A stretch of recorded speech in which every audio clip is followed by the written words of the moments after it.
President had promised us to help, us, but till that day we have not intervened.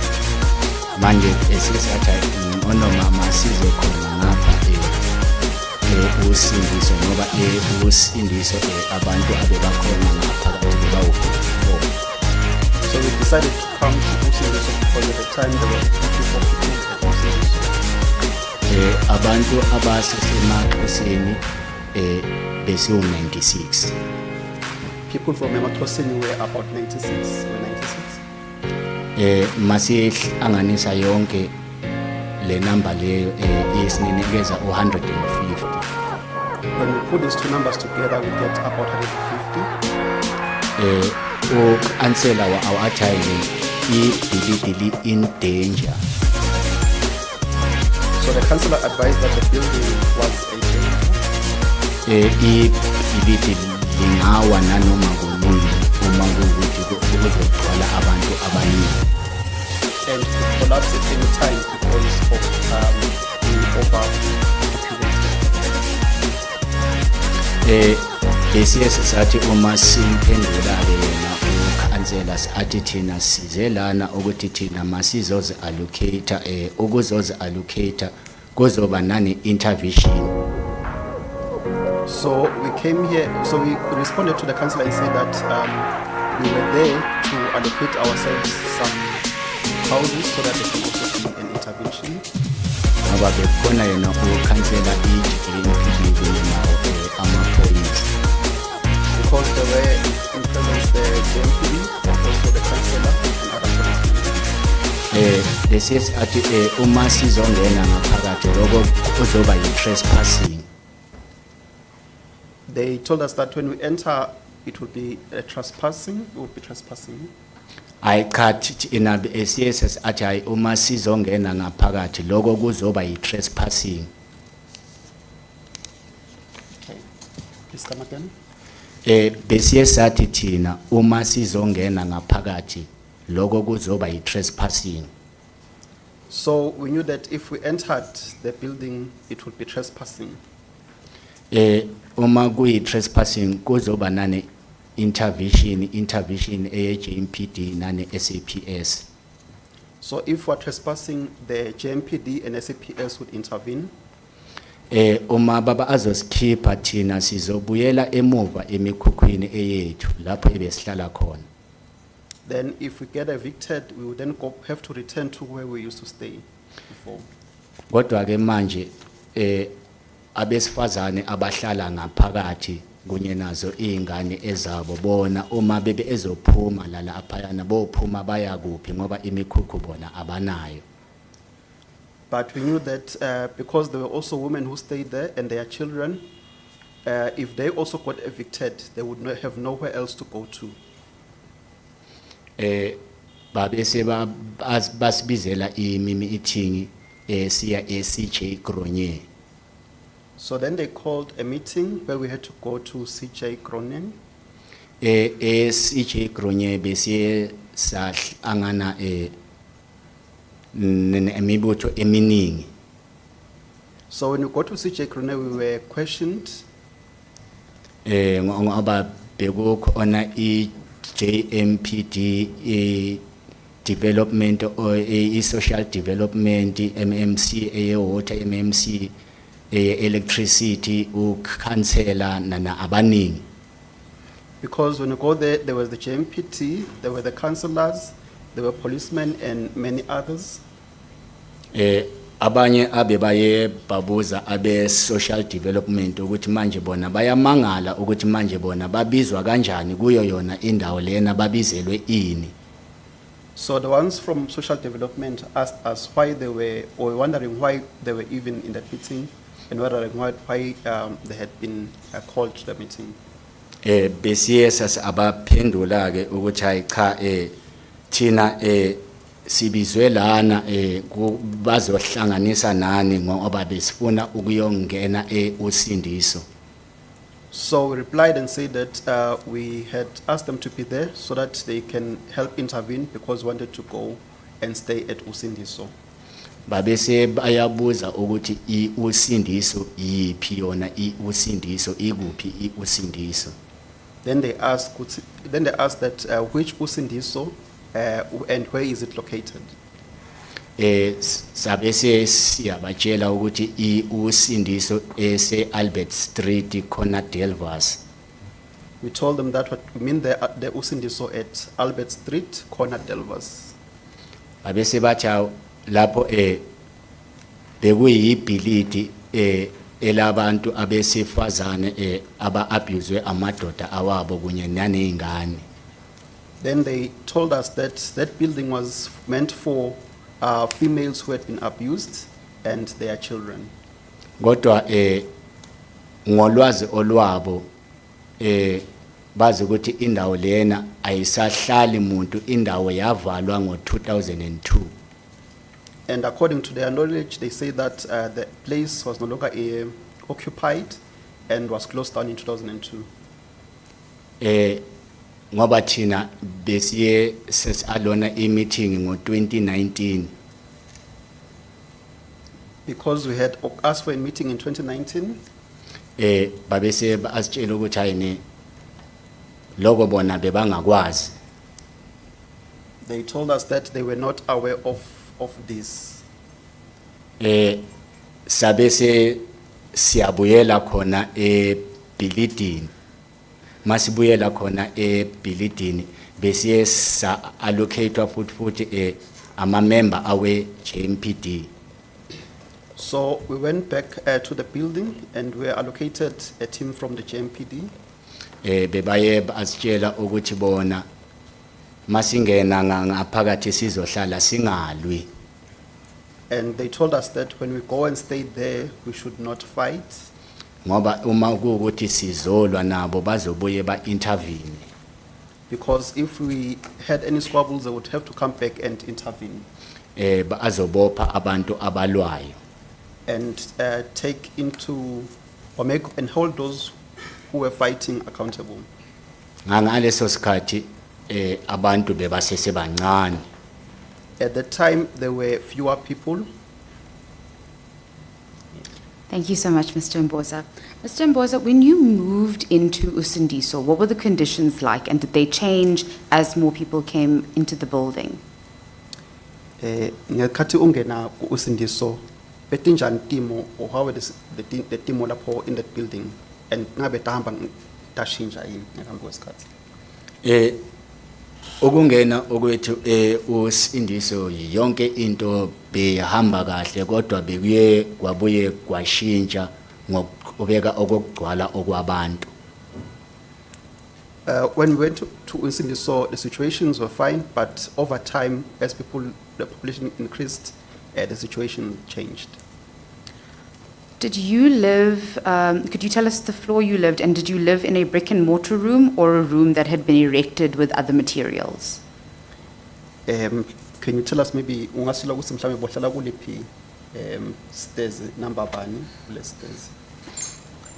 Indawo engihlala kuyona ifloor engibe ngikuyo bengikuyifloor number 3 bengise third floor. Okay, I was in that floor. And what was your room made of? And indlu yakho bohlala kuyo ngabe beyibukeka kanjani? Indlu yami engibe ngihlala kuyo iwe ngazo zona itina ngoba ngumuntu oqala ukufika. So the room that I was staying in was made out of bricks because I was the first one to stay there. Thank you so much, Mr. Mosa. Mr. Mosa, in your statement, you described observing the shacks that started to be built in the building. Could you tell the Commission maybe more about that and how that became prevalent in the building? So njengoba uqhubeka uhlethi kule ndzawo lena kwaba nekhamba kwaba kuqala kwakha imikhukhu. Ngabe ungasitshela ngaloko kabantu kusikwendeka kanjani? Yebo imikhukhu beyeye abakhona eBhilidini imikhukhu ebeyikhona eBhilidini besinemikhukhu ewu200. Okay. We had about 200 shacks. Kuyo yona imikhukhu leyo ewu200 eyabubuye yakhiwa ngoba ukhansela bekaye washo ukhansela owethu ukuthi ayini ibhilidi li in danger, ibhilidi linga collapse nanoma kunini during stampede. The councillor had advised that because of the population, the building could collapse at any point because of stampedes. Ngathi ngingaphandle kwabese kuqhamuka ukhansela owethu nanenye indoda ebeyifaka amaplanga okuzokwakha umkhukhu ngaphakathi. So while I was outside one day, the councillor came together with a man who used to construct, or who used to construct the shacks using blanks. In the order leyo bengeyona in the order construction in the order leyo bekuyi chairperson CPF. So the man who came was not in charge of construction, but was from the CPF. In the order lena CPF indoda ebeyihamba naye ukhansela. So the man from CPF was with the councillor. Wabese kuqhamuka enye indoda leyo ebeyiphethe amaplanga izokwakha imikhukhu ngaphakathi. Then another man came who was coming to construct shacks inside, carrying planks. Kwakwaba khona umbuzo engukijimisa ngophosa kuye ukhansela ukuthi awukhansela ngoba manje uthe ibhilidi li in danger linga collapse at any time during stampede manje makuzokwakwa imikhukhu ngaphakathi.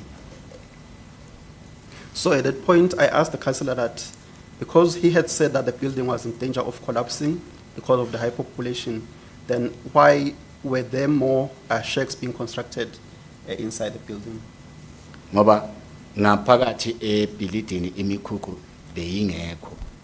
Because initially in the building there were no shacks. Kodwa yathi impendulo qhamuka akuye ukhansela izanga akimi yathi Daniel wena uyitholile indawo eyokuhlala likhona elakho iroom. Cabangela abanye abangenazo indawo ezokuhlala. So at that point the councillor advised me to say I had a building and I should be considerate for the others who do not have buildings. They should also get a place to stay. Nami angibange ngisaya phambili ngemibuzo ngoba ke manje yena ubuye wangibopha ngawona umbuzo loyo ukuthi ayicha mina ngitholile mina indawo manje mangicabangele abanye abangakayitholi indawo. At that point I no longer continued to ask him questions because I felt guilty. He had told me that I have a house to stay, so I shouldn't be asking questions. Manje bekuye kwabonakala ke ngaleso sikhathi ngoba bengiyikhopla na manje nye seseyikhopla uma ngikhuluma ngekhopla ngikhuluma ngomuntu olungisa izicathulo. Because at the time I was a cobbler and even now I'm still a cobbler. Elami business liqala ngo4 ekseni 4 AM ngisuke sengisestradini. From 4 AM I have to already be on the street working. Kwabese kungena abantu abazorenta.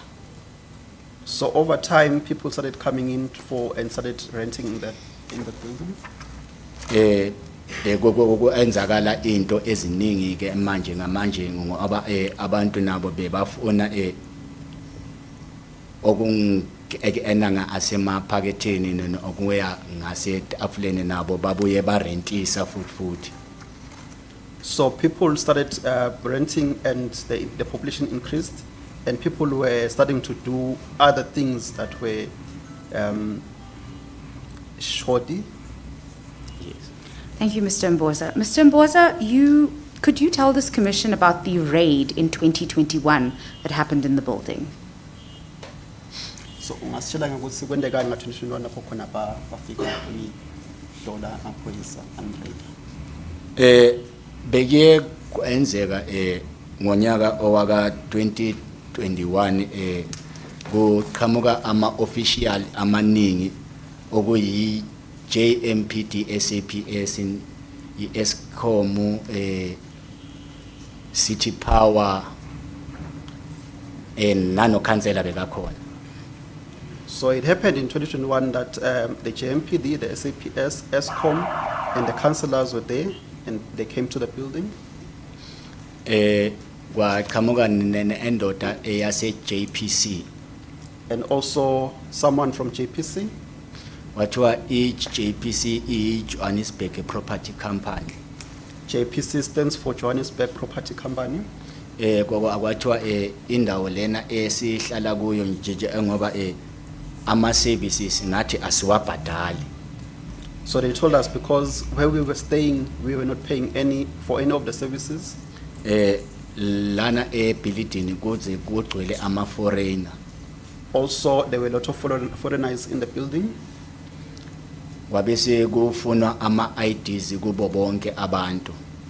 So they requested that we all produce IDs. Ngoba nami benyenga ngasuka third floor ngiya khona le enzansi ngiyothola ukuthi kwenzakala ini kuwo wona ama officials.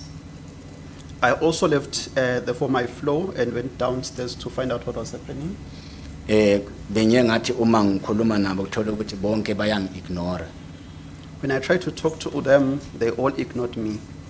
Ngabe sengibuyela emuva. I then went back. Ukubuyela kwami emuva ngabe sengihlangana namanye ama SAPS amabili. When I went back, I came across 2 SAPS officers. Babese bangibuza ukuthi nami ngihlala khona ngapha. And they asked if I stayed in that building. Yebo ngavuma ngathi ngihlala khona. Yeah, and I agreed that yes, I stayed there. Babese bangifuna iID, bangibuza iID. They requested me to produce an ID. Ngoba bekuntathakusa inkathi ezasekuseni. It was very early in the morning. Ngabe sengiyabuza nami ukuthi makanti mina benyofuna kuphi umsebenzi. Then I was asked where was I going to look for a job? Or where was I going to look for a job? Bekuko osho mina ukuthi mina benyofuna kuphi umsebenzi ngoba bafuna iID. So I asked them, why should I produce an ID? Because it's not like I'm looking for a job. Ngoba iID eyami ihlala endlini angihambi naye iID. Because my ID, I leave my ID in my house. I never actually carry it around. Babese bathi hayi ngathi ngizenza ohlakaniphile mina.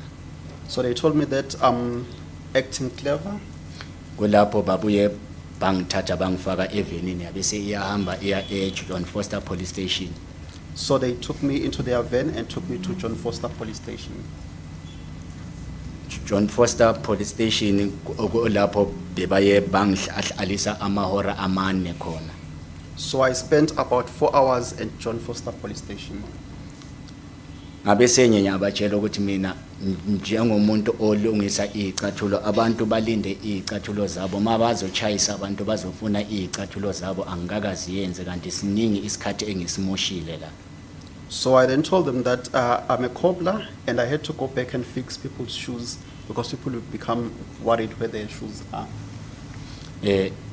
Bebaye bang release ke after 4 hours. So I was then released after 4 hours. Kodwa ke manje ebekubuye kwangimangaza kakhulu ukuthi manje ngibuye ngabuyela khona ebuilding lele abathi li hijackiwe. So what shocked me is that when I went back to the building that they said was being hijacked.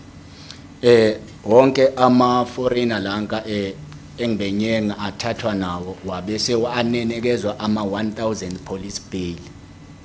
All the foreigners who were also arrested with me were given about 1,000 police bail each. Nabo babuyela emuva lapho kuhlalwa khona. And they also went back to the same building where we stayed. Thank you so much. Mr. Mosa, at the time of the fire, did you rent your room or own your room? And if, whatever the case is, did you live alone or did other people live with you? So ngesikhathi salomlilo lendlu bohlala kuyo boyirenta noma beyiyakho uyi-own. Indlu engibengihlala kuyo indlu ebekuye yami indlu ebesihlala kuyo esihlala ebathathu. So the house that I stayed in, sorry, come again. Indawo engibengihlala kuyo indawo bengayirent ebekwe yami. So I owned the place where I stayed, and we were staying with 2 other people who were 3 in total. Okay, thank you. Mr. Mbosa, I'm now going to take you to the night of the fire. Would you tell the Commission your narrative of what happened to you on the night of the fire, please? So ngasila mhlambe ukuthi kwendaka yini kuwe ngalelanga lapho khona kuba nemlilo khona. Ngenye elanga elawo wona umlilo ngwangu abake manje nje engoba enyenga ayichazisela yona i-commission ukuthi ayicha mina ngumuntu olwe ungisa icathulo. Bekuyeko kwakwenzeka izinto ebezidinga ugesi kakhulu bengihlala nazo ebhilidini ngingakazi nanokuthi lizawusha ibhilidi. So as I've explained that I'm a cobbler, I used to stay in that building with many of my appliances which actually needed electricity. Benyenga ngahlala nazo until kuko oze kushe. I stayed with them until the building caught fire. On the night of the fire, your statement describes that you were asleep and then you woke up. Could you tell the Commission more from that point, please, Mr. Mbosa? So ngalelanga lalomlilo kuthiwa bolele base uyavuka. Mhlawumbe ngasitshela ngalokho bantu ukuthi kwendekani kanje kulelo langa. Yebo ngelela anga lelo umlilo bekuyeko kokwenzeka nganga asasona isikhathi sesaka 6 o'clock bekuyeko kokuhamba ugesi oba yi load shedding vele njengenjwayelo. So on the day of the fire, around 6, we had load shedding as it is normal. It was normal. Bekukhona abanye abebahlala emaXhoseni squatter camp, kukhona abanye abahlala Usindiso. Olapho engibuye ngihlale khona manje benye ngabona ukuthi angeke ngikwazi ukubuyela ebhilidini ngoba kumnyama ugesi awukho. So there were other people that I knew who were staying at Emaxhoseni and others that were staying at Usindiso. So because it was stuck, I knew that I couldn't go back to the building. Ugesi bengazi ukuthi uzobuya ngaye yena u8 o'clock. I knew the electricity was going to come back around 8 o'clock in the evening. Kodwa ugesi beke kwashaya u8 ugesi ungakabuyi. However, by 8, the electricity had not been restored. Ngabe sengithi ayine kungcono mama angibuyele nje ebhilidini ngoba mina ngiyangena ekseni. So I decided that I should go back to the building because in the morning I had to go back to work. Ngabe sengena endlini ngiyalala singene sibathathu endlini. So I decided to go into the house and we were 3 and I slept. Bekuye kwathi ngazo zona inkathi ezaza aka 1:30 ngiyezwa umsindo. Then around 1:30 I heard a noise. Bebebe eseke ngidonsa ingubo kakhulu ngithi lala abantu bayarasa kanti mina nyangena manje nje ekseni. So I thought, yo, these people are making noise, and I tried to pull the blanket and cover myself because they were making noise. Kwabese kuyaqhubeka umsindo uqhubeka kakhulu. But the noise continued to grow and grow and grow. Abantu bakhala ngomlilo. The people were complaining of a fire. Nami mangivula ingubo bekumnyama. And by the time I opened my blanket, it was dark. Benyenga athatha eyami ifoni ngathi ugesi awukakabuyi nangalesikhathi lesi ngabe sengiyakhanyisa ngayo ifoni thola ukuthi kumhlophe endlini. So I thought to myself, the electricity is still not back at this time.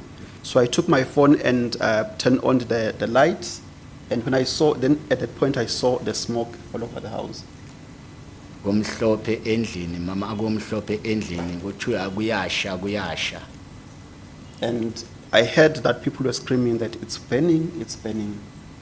Abenye ngaya ayovula umnyango. So I went to open the door. Mangivula umnyango othola ukuthi hayi nyenye impela abantu ayibaba ayisiphithiphithi abantu. And found out there was a lot of commotion outside. Angithi nyenye awubheka umlilo hayi umlilo soze ufike eroomini lapho ngilala khona. And when I looked, I saw that the fire was about to reach the room where I was staying. nganga abese tata ID tata impahla nyenye agcoka ne phone. At that point, I took my ID and took some of my clothes and wore, and my phone. Nganga abese nyenye aphuma ngoba bengasakwazi ukubuyela ngaphakathi ngoba elami iroom belilikhulu kakhulu. So I then went outside and couldn't go back because my room was big. Besiye balekela kuma fire escapes itepisi. So we tried to run away or out through the fire escapes and those steps in the fire escape. Kuma fire escape bengachaphazelwanga nanawo umlilo. Ewangachaphazelwanga nawo umlilo. Okay. So the fire escapes were not on fire. Lapho besiye set up uma khona nge-exit gate eyase Melrose Street emaXhoseni. So we took the exit gate on Melrose towards emaXhoseni. Gogo lapho benyenga angaphuma. And that is where we came out. Thank you, Mr. Mbosa. Mr. Mbosa, on the floor you lived on, were there any security gates installed? Oh, lapho uhlala khona kule floor obuhlala kuyo. Ngabe beka khona ni emagate noma amabhakla beka fakiwe khona. At floor lapho engihlala khona ama butler gate bewangakaze waba khona bewaqale ukuba khona ama fire escape from first floor nane second floor third floor nane fourth floor bewangenawo ama butler. So he's saying that on the floor that he was staying, there were no escape or fire security gates. Only on the first floor were there. And the second floor. And the second floor there were security escapes. Okay. Thank you, Mr. Mbosa. Mr. Mbosa, what did you lose in the fire, and how did the fire affect you in the aftermath? So yini liyakulahlekela kulo mlilo.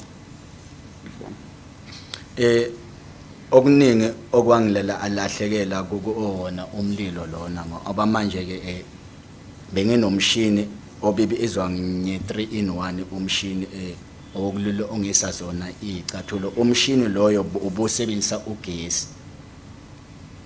I used to have a machine that I used for fixing shoes, which was called the 3-in-1, and it used electricity. Ngongo abaje manje emaXhoseni ugesi ubungekho kodwa ubukhona khona Usindiso. Because electricity was not there at emaXhoseni, but it was there at Usindiso. Benyenga awubeka khona Usindiso lapho engibengusebenzisa khona. So I was I left my machine there at Usindiso where I was using it. Neyicathulo ezinye ezaza ama customers bezihlala ngaphakathi. Together with some of the shoes that belong to my customers. Kwathi olakuthi ngeshwa kuzobuye kushe khona Usindiso ngingazanga ukuthi ozawusha khona Usindiso. Then unfortunately Usindiso caught fire, and I didn't know that it was going to burn. Abanye bebaye bazwelana nami ukuthi ayicha kushile zishile nane into zabo abanye bebabuye ba-understand abanye banga-understand. Some customers were compassionate, and they felt that it's okay that, or they were compassionate that they had lost their shoes, but others did not understand.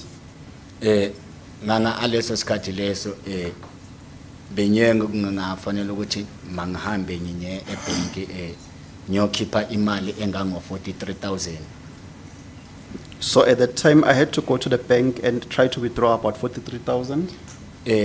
Imali engibengilolo okunginikeza ama customers ahlukumezelwe yicathulo angafuni ukunderstand ama customer yilawo yiwo wona engibengikwazi ukuthi mangwakhokhele ama customers. Which was money that I used to pay back the customers whose shoes had burned. Lokho bengingacabanganga ukuthi ngizawugcina ngisebenzise imali engaka kanti ngizobe ngisebenzise yona imali leyo engango 43,000.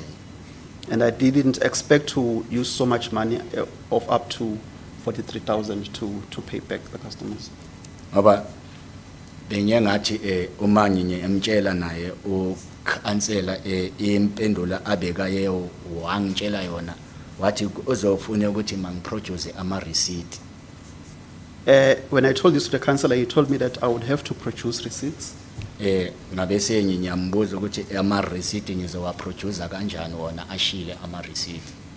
Then I asked the councillor, how would I be able to produce receipts because they themselves have been burnt in the fire.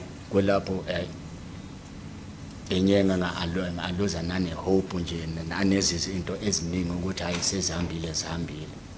At that point, I lost hope and felt like everything was lost. Thank you, Mr. Mbosa. Mr. Mbosa, after the fire, where did you live? So ngemva kole mlilo wase uyohlala. Ngemva okwawona umlilo ngonga aba besiye sacabanga ukuthi abantu abe Department of Housing bazawungenelela abe Department of Home Affairs bazawungenelela nane health izawungenelela kodwa izinto ezingayenzakalanga zonke lezo abese ngibuyela khona emkhukhwini lapho ahlala khona eMaxhosini.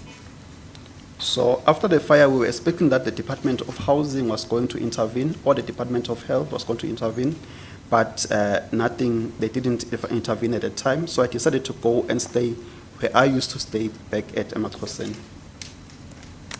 Thank you so much, Mr. Mbosa. Mr. Mbosa, as a final question, this commission has heard a version of events of how this fire started. Do you have anything relevant that the commission should know or any other information that you think is relevant for this commission? So i-commission save lokhuhlukene ngokuthi umlilo waqala kanjani. Mhlambe ungasitshela ukuthi wena ngekwati kwakho wena lo mlilo waqala kanjani? Umlilo ngingeke ngisho ukuthi waqala kanjani ngoba nami ngavuthwa ukumemeza okwabantu ngingazi ukuthi umlilo uqaleka kanjani wona umlilo.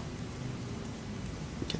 I cannot say for sure how the fire started because I also was woken up by people who were screaming about the fire. So I don't know how the fire started. Okay. Thank you so much, Mr. Mbosa. Madam Chair, I have no further questions for Mr. Mbosa at this moment. Thank you, Ms. Brian. Thank you. Advocate Muloto.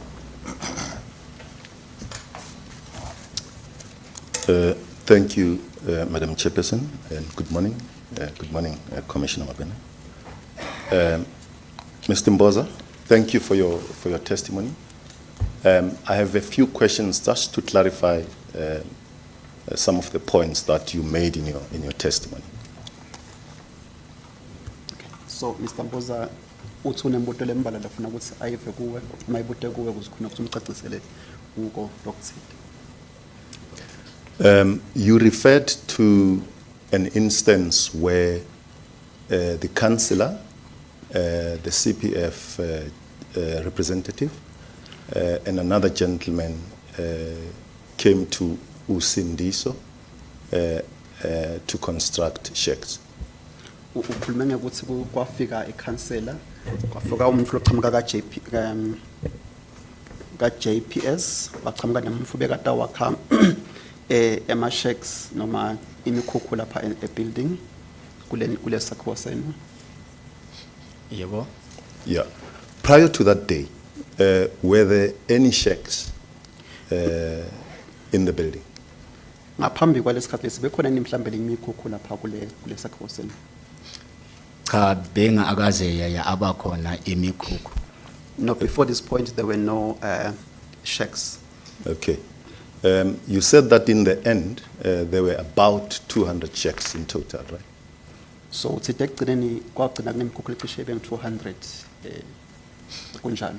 Yebo onjalo imikhukhu iqinesi eyiba yi200 imikhukhu ebeyakhiwe ngaphakathi ngoba besine iholo elikhulu iholo ebeli open space kulapho bekiye kwabuildwa khona imikhukhu leyo yagcine imikhukhu iba 180 kwaba neminye imikhukhu ewu20 futhi phezulu masihlanganisa yonke iba u200.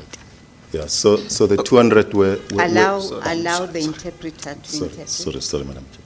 Yes, that is correct. There were about 200 houses or 200 shacks that were constructed in the building, because at first we had actually an open space that was that allowed for them to construct about 180 houses. Then over time, 20 other houses were actually added.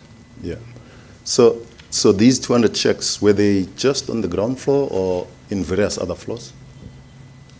Ingabe lawa ama-shacks noma le mikhukhu lena beyakhiwe kuphela ku-ground floor noma nakuleli eminye ama-details? Imikhukhu ewu180 ibiyakhiwe ground floor nje ngoba bengiye ngasho ukuthi hayi eminye imikhukhu ewu20 ibingakhiwanga khona ground floor, kodwa ground floor bekwakhwe imikhukhu ewu108 uma sihlanganisa iyonke iba yi200. Okay. So in the ground floor, there were only 180 shacks. Then on the other floors, there were about 20 shacks in the other floors, which in total makes 200. Thank you. Now, over what period would you say were these shacks built? So lokwakha le mikhukhu kwathatha cishe sibe ngakanani lokwakha le mikhukhu lena ehlukahlukene?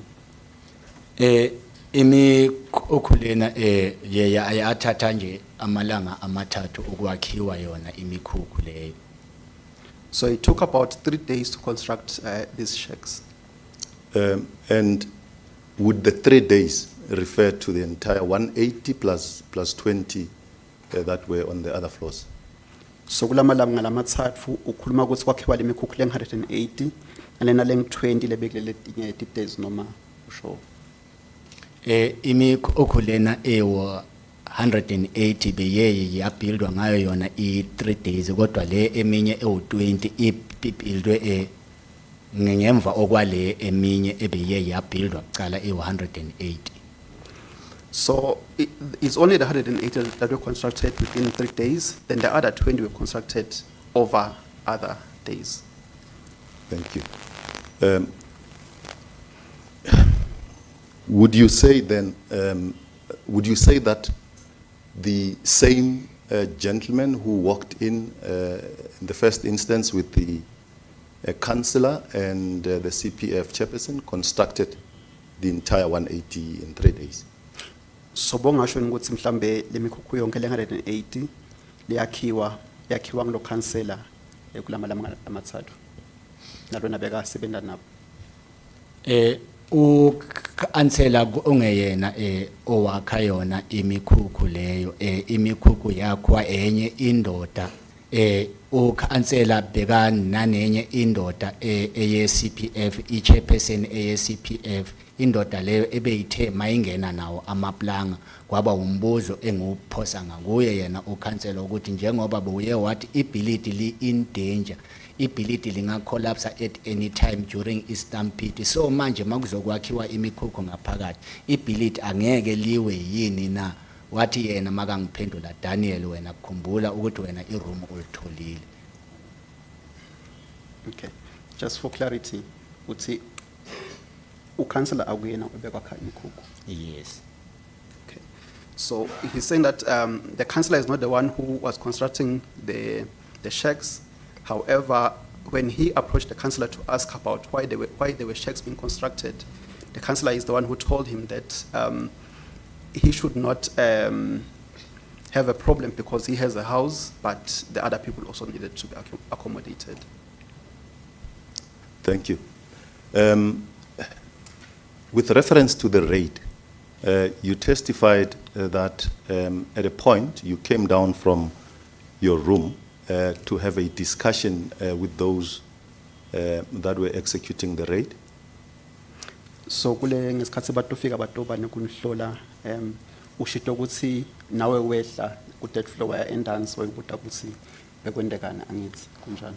Yebo kunjalo. Yes, that's true.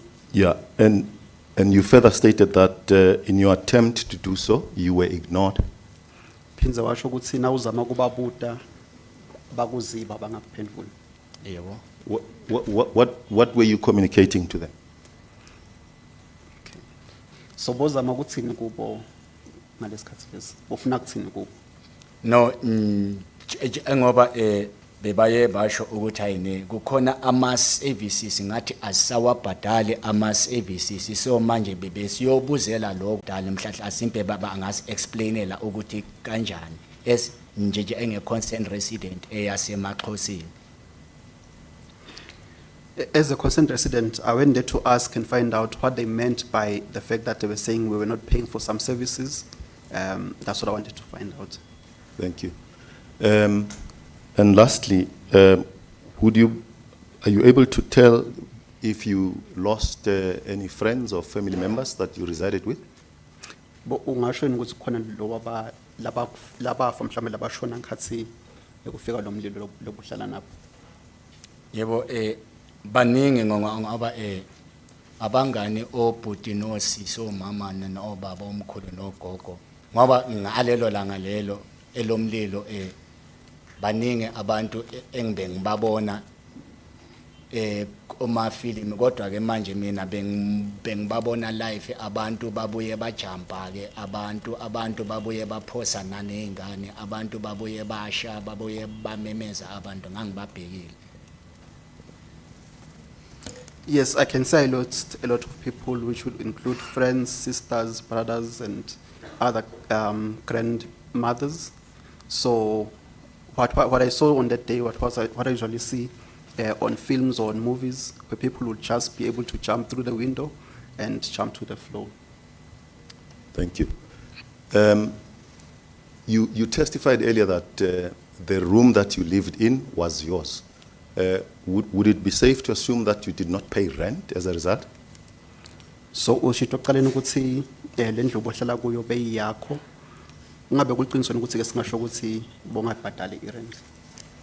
Yebo irent bengingayibhadali yona irent ngoba ngangaba umuntu oqala ukungena lapha yana yingakho ngingabhadalanga irent kakhulukazi abantu abebabhadaliswa irent abantu abokuhamba kodwa ke abantu abangaphakathi bona bebangabhadaliswa irent ngoba bona bebangafunakali nanokufunakala ngoba nanoma bowungena Usindiso uzofuna indawo eyokuhlala into ebebakubuza yona bebakubuza ukuthi ubuya kuphi ekhaya uma uzothi ubuya eMozambique eCongo noma eTanzania kulapho baba azoku-accepta khona kodwa uma ungathi hayi cha wena umuntu owala eSouth Africa noma ubuya eSoweto noma ubuya kuphi umuntu owangala la eSouth Africa bekangavumelekile ngoba unemibuzo eminingi.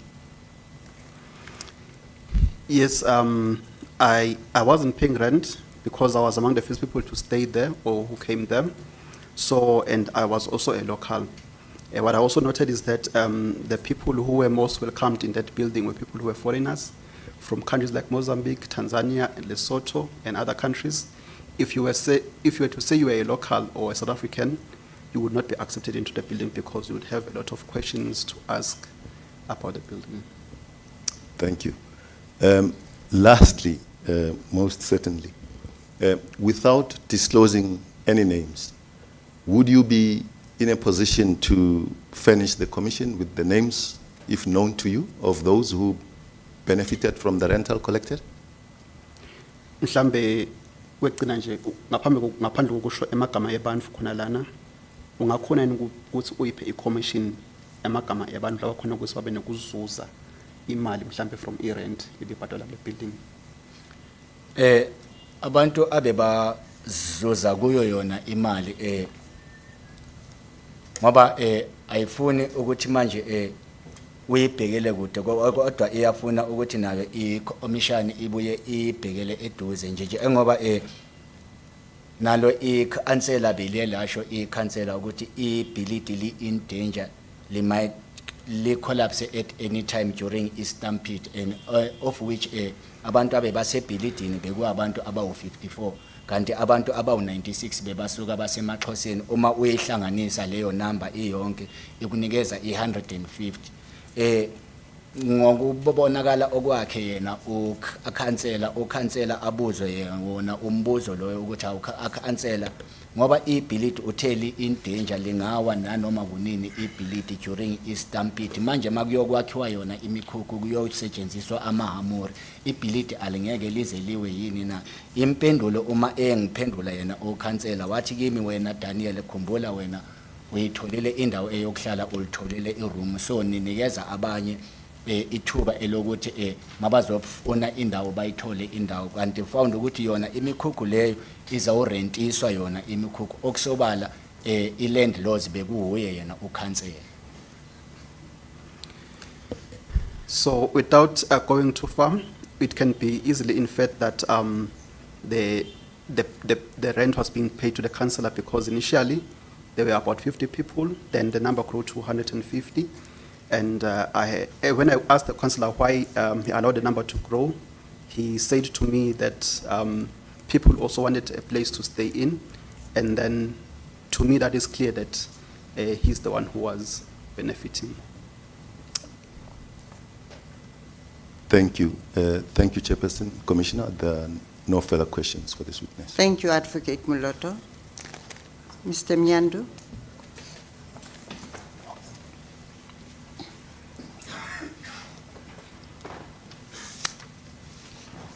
Thank you, Madam Chair. Madam Chair, we do have some clarity-seeking questions we'd like to put to the witness. Yes, you may proceed. Mr. Mosa, good morning to you, sir. As I've said to the Chairperson and Madam Commissioner, I'd like to put some questions to you just to clarify some of the things that you have said in your testimony as well as in your statement. Njengoba sengishito kusihlalo ngicela nje kubeka imoto lembalwa kuwe kuva mhlambe ukuthi ngifole kucaciseleka kulokuthide kulokushito ngaphambili. The first one relates to what is contained in your statement, Mr. Mbosa, and I'll read directly from the statement. Okokucala nje kuphathelana lokubhalela phakathi statement sakho lewasibhalisa utavela sifunze. Before entering the building, we were blocked by JMPD and SAPS for 7 days. Ngaphambi kokuba singene kule building saba nokuvinjwa ngumaphoyisa ka JMPD nemaphoyisa aka SAPS for amalanga la ngaba u7 namasikhombisa. After the 7 days, the JMPD superintendent X, Mr. X from Johannesburg Property Company, and Councillor X gave us access to the building and said that if we fight, then they will intervene and arrest people. Ngemva kwamalanga lang7 kwaqhamuka liphoyisa kanye nelkhans. Okay.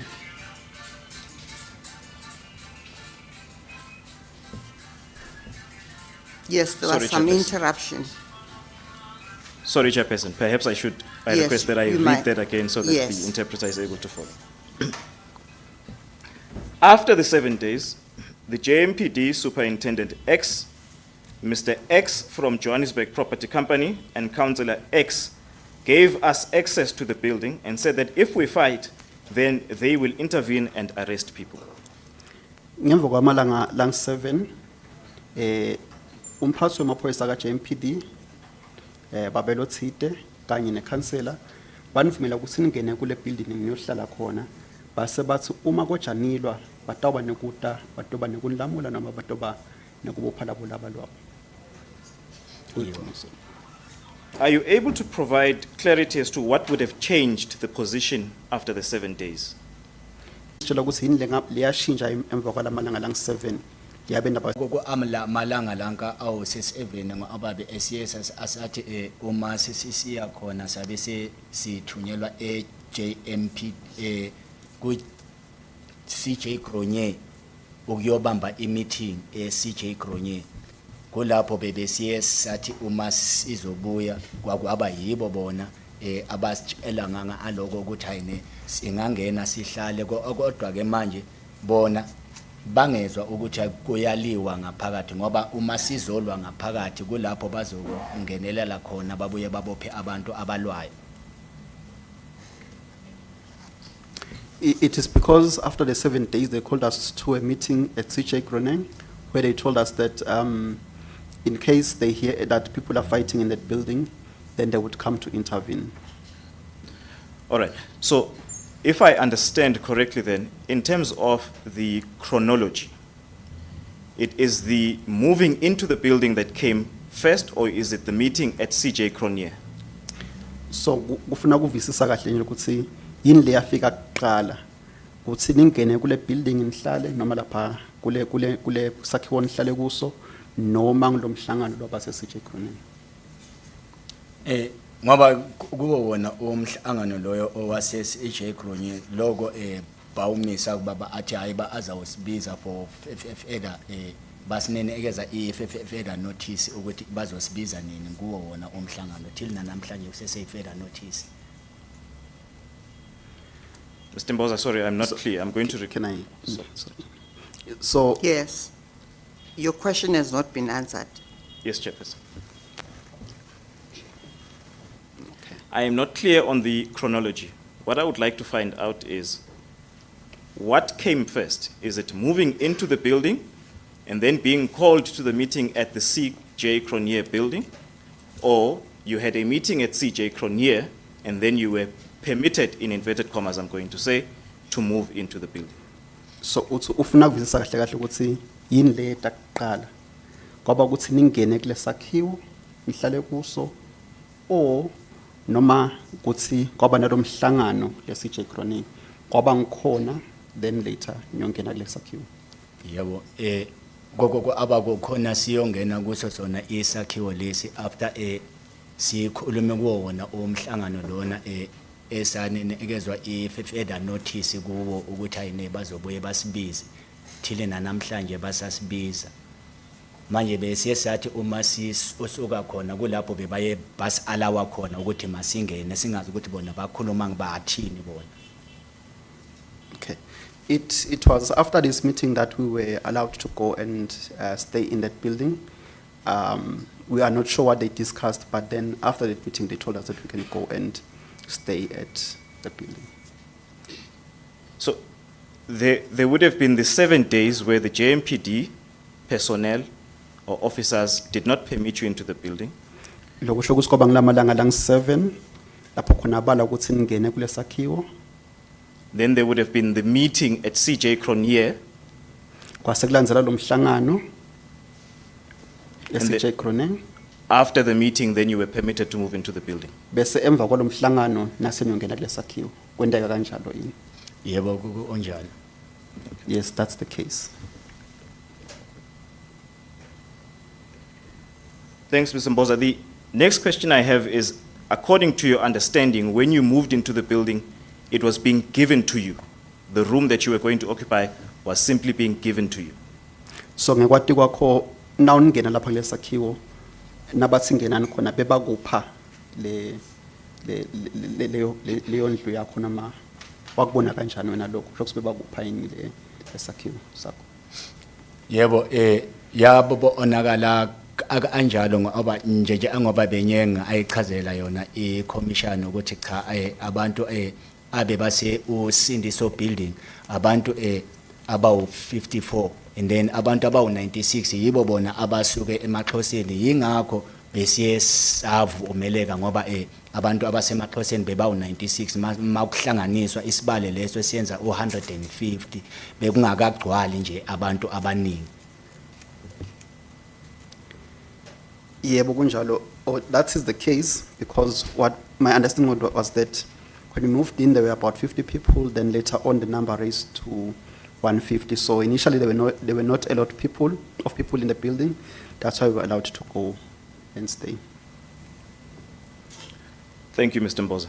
Prior to your evidence, the Commission had been given information and testimony relating to at least one police raid.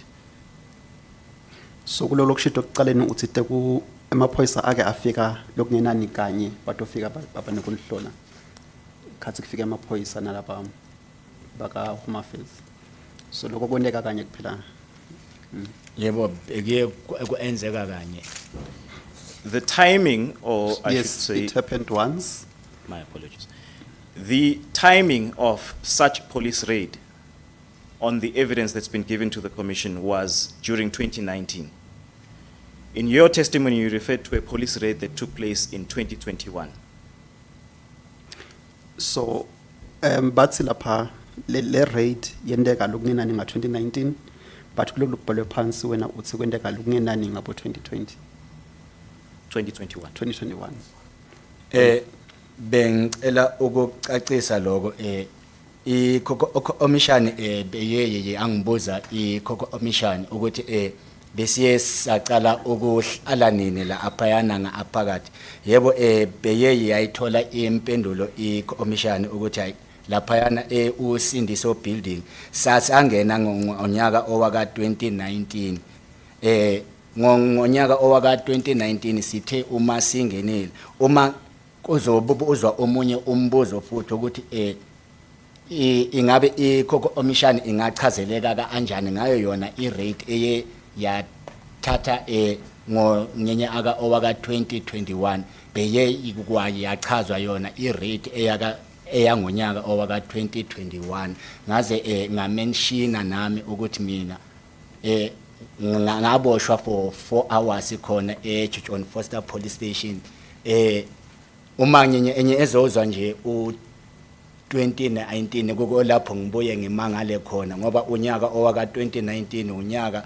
okuwukuthi yiwo wona esaqala ukuzohlala kuwo wona esindiso unyaka waka 2021 kulapho irate beye yaba khona.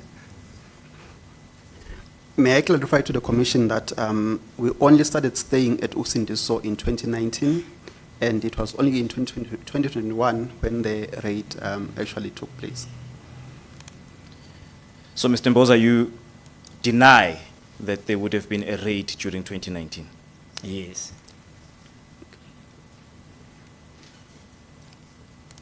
So Mr. Babemboza, Interpreter? yeah. So Babemboza, we are pika ukuthi nga 2019 kwendeka kwaba ne raid ku Usindiso. Yebo hayi ngiyaphika. Okay, no, I disagree. There was never a raid. And to the extent that arising from such raid, there was a case number opened at a police station that has a reference of 2019, what would you say? Uthi uma ngakutshela ukuthi kune case lekhona e police station side lethi baba nekuyi raider Usindiso nga 2019 ongathini ngalokho, what would you say about them?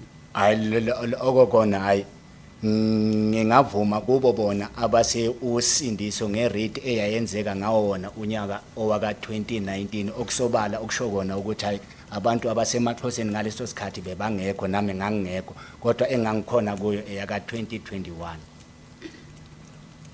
Maybe I can leave that to the people who were staying at Usindiso. I guess it was before I stayed there and with the other people from emaXhoseni. It was before we came to that building. Thank you. Maybe, Mr. Mbosa, to clarify that issue and close it, are you aware of the month during 2019 as to when you moved into Usindiso building? Mhlambe uyaqiniseka ukuthi ngiphile nyanga ngaloqinisekile enafika ngayo ku Usindiso. Inyenye angayona angisayikhumbuli inyanga. I don't remember or recall the exact month. Thank you. I then move to the question or topic of shacks being constructed on the ground floor. Sengiyake kulenza ba yekwakhiwa kwalemikhukhu ku ground floor noma stairs sekucala. As I understood your testimony, as well as the clarifications you provided to the evidence leader, Advocate Muloto, you said that it was the councillor who provided access for shacks to be built on the ground floor. Utsovile ukuthi itsite ngilo councillor lwathi bangakha imikhukhu ku ground floor. Yebo okunjalo. Yes, that is the case. And if the commission has been given a version that says it was residents of Usindiso who decided that there could be an income drawn from the construction of shacks, you would dispute that version.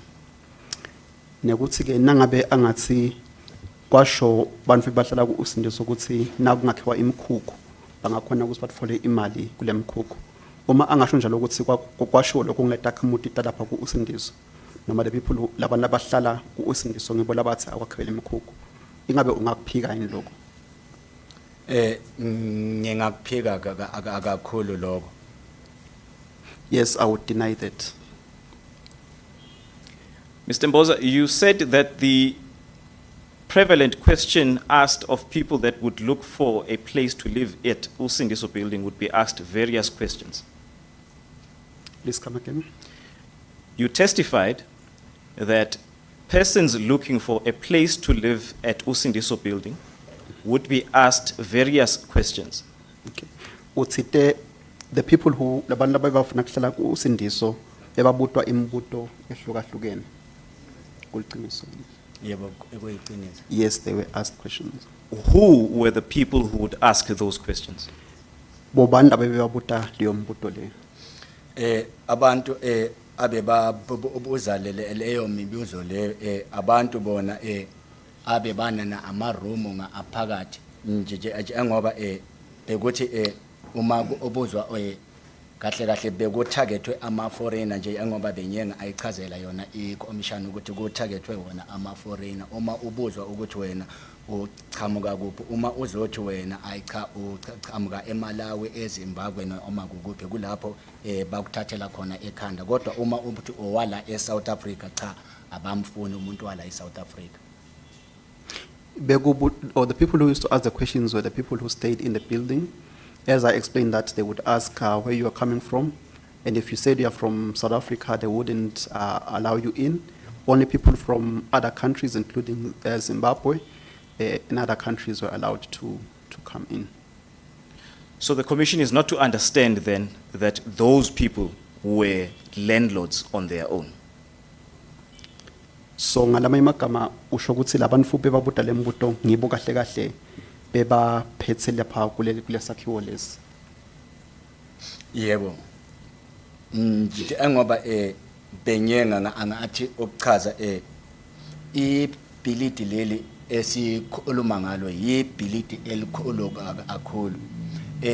Nje ngoba benyenga achaza ukuthi abantu abebahlala ngaphakathi abantu abeba u54 and othi ama-room bewamaningi okusobala babuye bahlulelana wona ama-room so manje ke uma uzobuzwa yona imibuzo leyo uma kuukuthi umuntu bayamdayisela i-room noma bayamrentisa lona i-room bona kusuka kubo lokho yingongo abake manje besingakhulumi ngayo yona imikhukhu manje asikhulumi ngayo yona imikhukhu sikhuluma ama-room imikhukhu bekwe eyaka Councillor X no Mr X.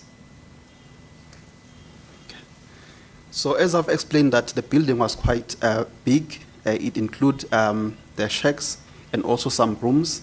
So I can clarify that the shacks belonged to Councillor X and then the rooms belonged to someone else. Thank you, Mr. Mbosa. Finally, outside of today's proceedings, are you able to assist the commission with a name or names of people who were aware of the conversation that you had with the councillor in relation to the construction of shacks? Mhlambe ngaphandle mhlambe kwale commission lapho seyigucile noma seyimile ngakhona ngoba kubapha emagama ukuthi bobani mhlambe labakuva khathi ukhuluma nalo councillor ukhona labanye bakhona around you noma ngaceleni kwenu labaniva nikhuluma khathi ufuna kumbuta ngalemikhuku. Yebo. Yes, I can. Thank you, Chairperson. Thank you, Mr. Myando. Chair, it might be a convenient stage to take the tea adjournment, but Yes. for the record, these questionings are intended for clarification. Once they get into cross-examination, our rules suggest that we must apply for it Yes. and get permission to be cross-examining witnesses. May we take the tea adjournment, Chair? I think before we take a tea adjournment, I would like to get Ms. Subrayan if she wants to re-examine the witness. Thank you, Madam Chair. I think all the points we had that needed to clarify with Mr. Mbosa were clarified, but if I may ask one question. Yes, you may. Specifically, if Mr. Mbosa could just clarify for this commission that to his knowledge, there were perhaps separate groups of people in terms of renting out rooms, and it wasn't necessarily that one person rented all the rooms out. Is that my understanding of his statement. So ufuna kuva ukuthi ucacise ukuthi lapha kuloku rentiswa kwalama room ngabe mhlambe bekunabantu abahlukahlukene labarentisa lama room noma bekumuntu umunye kuphela lo rentisa lama room. Bekuwa abantu abahlukahlukene abarentisa wona ama-room ngokubona ukuthi hayi imikhukhu le ele enzansi iyarentiswa nabo bazenzela imali. It was different people who were renting out the rooms when they saw that the shacks downstairs were being rented out, so they felt also they should make money. Okay. Thank you so much, Mr. Mbosa. No further questions, Madam Chair. Thank you, Ms. Subrayan. Thank you. Mr. Mbosa, thank you very much for coming to give evidence before this commission. Your evidence is greatly appreciated. You may step down as a witness. Thank you. We'll adjourn for 15 minutes.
psychosocial services which are available to people who may require them as the evidence is being presented by witnesses.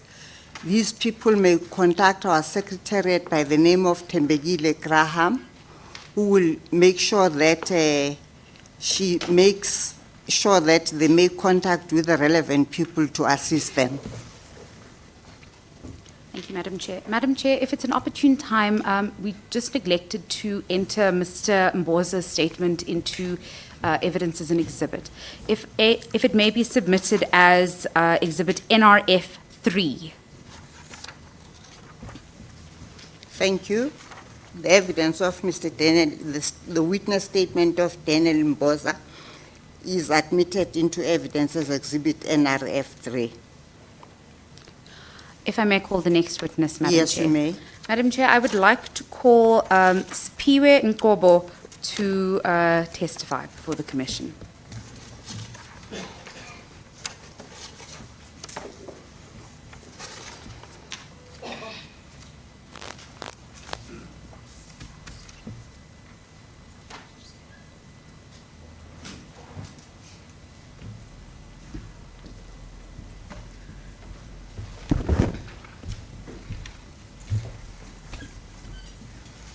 Advocate Sminya.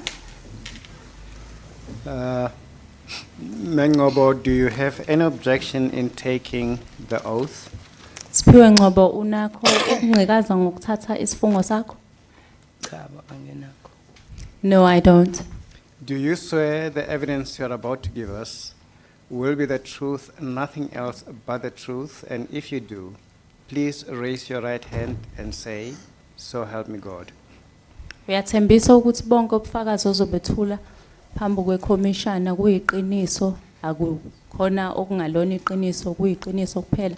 Uma kunjalo uphakamisa isandla sakho sokudla uthi uyavuma. Ngiyavuma. Yes, I agree. The witness is sworn in. Thank you, Advocate Sminya. Ms. O'Brien. Thank you, Madam Chair. Usuvunyelwe ukukhuluma. Usuvunyelwe ukukhuluma. Yeah. Good morning, Ms. Nkobo. Sawubona Ms. Ngcobo. Yeah. Yeah. Ms. Nkobo, where are you from originally? Ms. Ngcobo kahle uqhamukaphi ngokuzalwa kwakho udabuka kuphi nendawo? Ngisuka kaNongoma. I'm from Nongoma. Thank you. And when did you come to Johannesburg, Ms. Nkobo? Wafika nini eGoli Ms. Ngcobo? eGoli ngafika ngo-2007.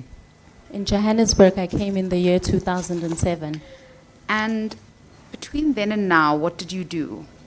Sukela ngesikhathi wafika ngaso ngo-2007 kuze kube manje wenza ini, wenza umsebenzi muni, wenzani eGoli?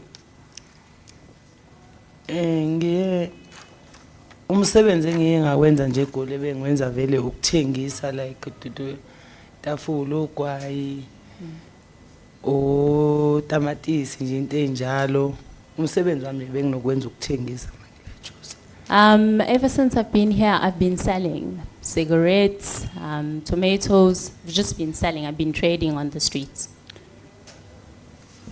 Thank you so much.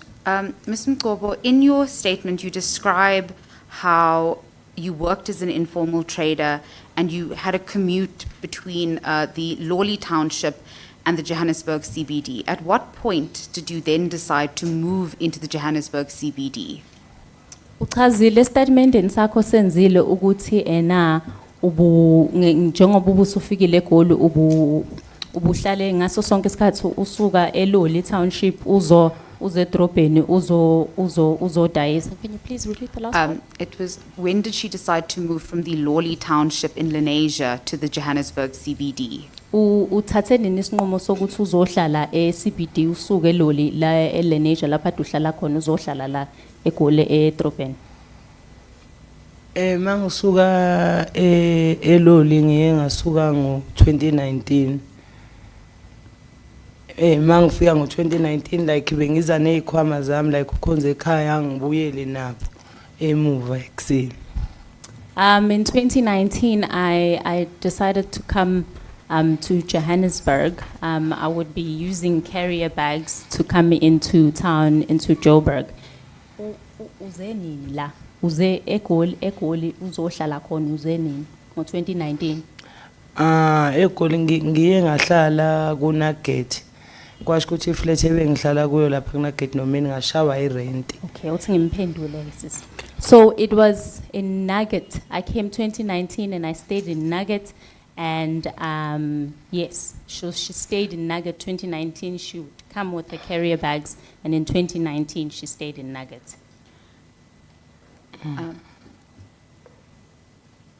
Khona okunye ufuna ukusho? Yes, so she's saying in 2019, she would come in and out, and then in 2019, she stayed in Nugget. Angithi? 2019 lapho engibuyele khona ngawuhlala Usindiso. Angibange ngisabuyele eNugget ngihlalile before ngiyohlala eLoli. Oh, uhlale eNugget. Ngithi qala ngase ngiyohlala eLoli. Mangifike eLoli kwasho ukuthi ayikho indlela engiphila ngayo ngabona ukuthi ngcono ngiphinde ngibuye ngizoyithengisela la ebengithengisa khona ngoba la ebengithengisela khona bengathengisi umuntu. In Nugget. And then I went back to the Loli township because I couldn't afford to stay there. Okay.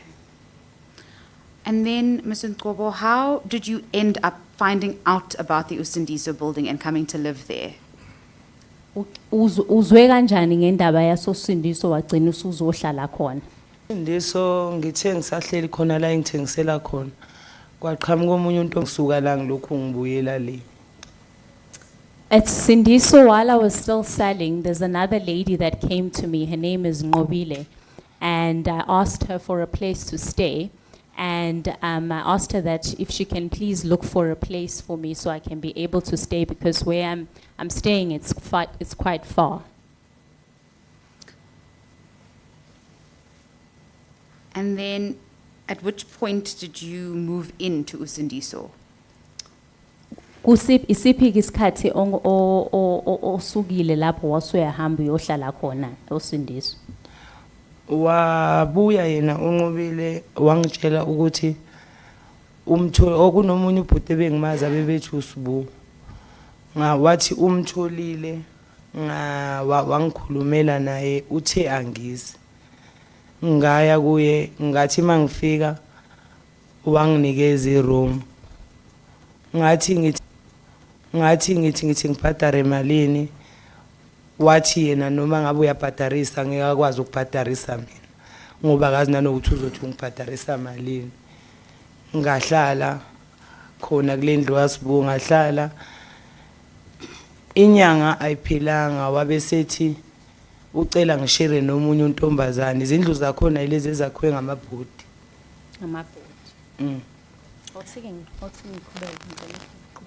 So there was a man that Ungobile brought through to me, and his name was Sbu. And when I met Sbu, he took me to Sindiso and he gave me a room. And I asked him, how much should I pay? And Sbu said, you don't have to pay anything. And as I was living there, there's another lady that Sbu brought to come and stay. And the room that I was staying in was a room that was built from boards. Wabe esethi enake ucela ngishare nomunye untombazana ababethu mina enhle. Ngathi mina Sibu angeke ngize ngikwazi ukuthi ngingashare nalo mntwana ngoba nomina enhle ngoba mina nginengane umina enhle akanangane mina futhi anginalutho umntana wami uzabulala izinto zabantu. Ngithi ngisadidweke lokho kuthi intambama kube khona umfana futhi othi uyahamba ubuyele ekhaya ngisalinde lokho nje athi uthengisa iroom. Okay. So whilst I was staying in the room, and then Sbu came and introduced another lady, her name was Minentle, and said that I should share with Minentle. I told him that I can't share with a person who doesn't have a child, because I have a child, she doesn't have a child, my child will be destroying her things, and I don't have anything to be basically replacing those things, so I can't. And then there was another guy that came later on in the building, and he said he's moving back home, so there was a room that was basically available. Ngithi mangizwa lo othi uthengisa iroom ngithi mangimbuza ukuthi imalini athi 5,000 ngimbuza ukuthi njengoba nginganayo imali ngizokwenza njani ngahamba ngaya komunye ubhuti abathususi wangiboleka imali engango 2,000 ngahlanganisa ngibe nginawo kwaba 3,000 ngamnika wona lenenye akabangisayifuna ngoba kwakuumuntu vele ohambayo angaze ngize ngimbhadale sahleli nje akaze ngifuna ngagcina ngimnikeze 3,000. So I went to the guy and I asked him how much would the room be, and he told me the room would be 5,000 rands. I didn't have that money, and I went to a guy called Sosi. Sosi gave me 2,000 rands, and then I also had a bit on me, and I gave him that money, and there wasn't anything else that I gave him. It's all that you gave, that I gave him was 3,000. 3,000 rands. Kwaba ukuhlala kwami ke kanjalo Usindiso. And that is how I came to stay at Usindiso. Thank you. In your statement, you describe moving around in the building more than once. You describe a room on the 3rd floor before then moving to an unoccupied space. Could you tell the Commission more about that process of moving in the building after you had bought the room?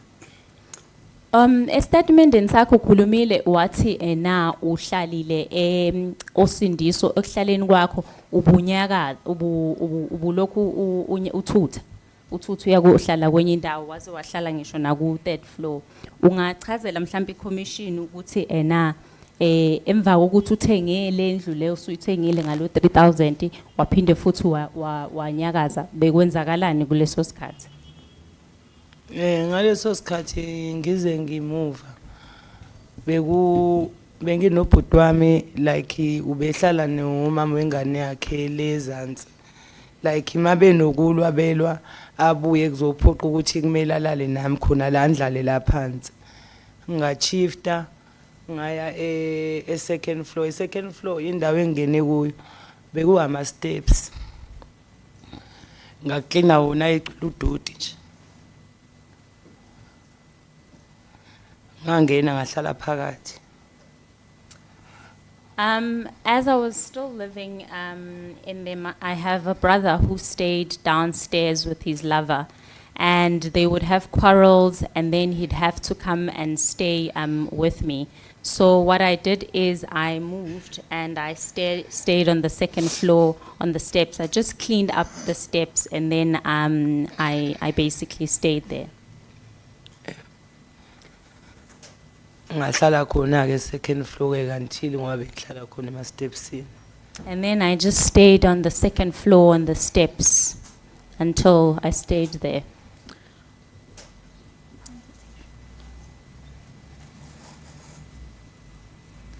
Did you live alone in any of these rooms, or did you have family members who lived with you?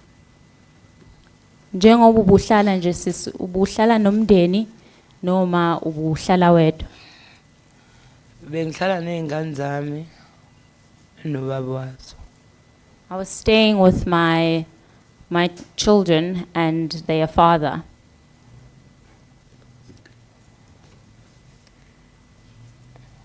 While at Usindiso, what did you do for work? Were you still an informal trader, or did you have a different business? Ngenkathi uhlala khona Usindiso busaqhubeka uyidayisela noma busutholo elinye itoho? Yebo ngiye ngaqhubeka khona lapha ngaphandle ngakha omunye umkhukhu ebengiqhubeka ngithengisela kuwo futhi. I continued trading. I built myself a little shack on the outside, and I was selling from it. On the outside. Could you describe the conditions that you lived with while you were at the Usindiso building? Ungasichazela isimo sempilo okade uhlala ngaphansi kwaso njengoba uhlala Usindiso?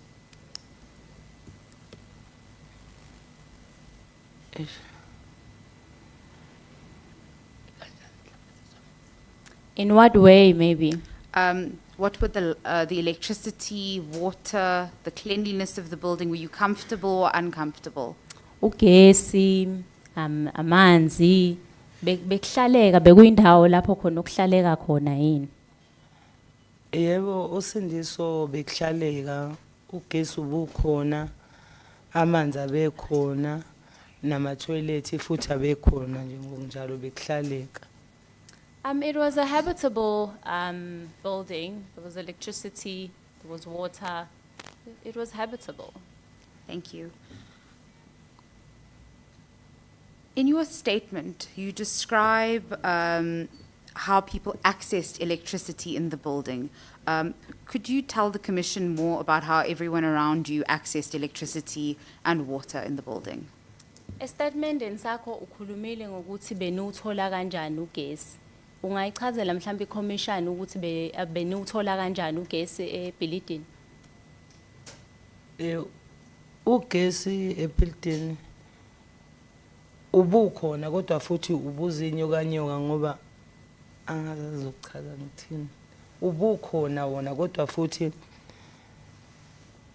angazi ngizochaza ngithini siswa.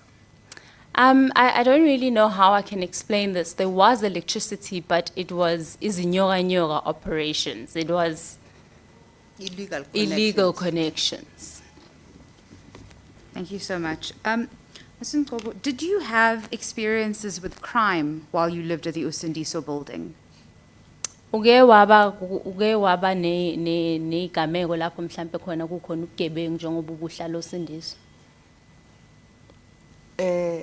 Like engizokuphendula like ngobugebengu basosindiso angeke ngize ngikwazi ukuchaza obakhona ngoba namagate abemaningi.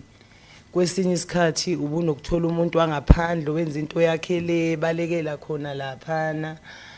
Manje angazi ngizoyichaza ngithini like kuleyo bugebengu nje. Yebo bekukhona ke nalokho kodwa angazi ngizothini my sister.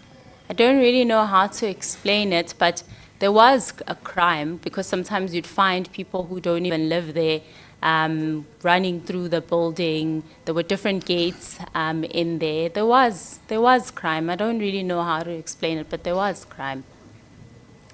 Thank you. We're now going to move on to your narrative from the night of the fire. In your statement, you state that you were awake and working in your shop. From that point, could you tell the Commission about your experiences with the fire, please? Sesizokhuluma ngalobo busuku la obesigameko. Sicela usichazele ukuthi kulobo busuku lobo kwenzakalani sukela ngoba uchazile statementeni sakho ukuthi wawusebenza kulobo busuku. Yini oyikhumbulayo wena kuwena okwenzeka ngalobo busuku? Mina ngalolu suku lo-31 ngangingakakhuphuka ukubuyela endlini. Ngihleli khona lapha ngaphandle ngibase nje price stand. Engakuzwa kwaqale kwaba nomuntu. Wakhala umuntu wakhona eside isikhathi. Wakhala. Ugesi sasivele singenawo ngalelo langa. Ngihleli nabanye obhuti abawu2 baseTanzania. Bayapheka la embawuleni. Ngendlela obekuwumsindo ngakhona bengiyithethile abantu baseduze mabephuma bazophumela kithi. So on the night, I was down on the floor, on the lower floor. I had my braai stand on the 31st. I had my braai stand there. I was with 2 Tanzanian officials who were cooking in their own stoves. And I heard a cry. There was someone who just kept on crying and crying and crying. And I thought they were going to come out by the gate where I was, outside where I was. And they didn't.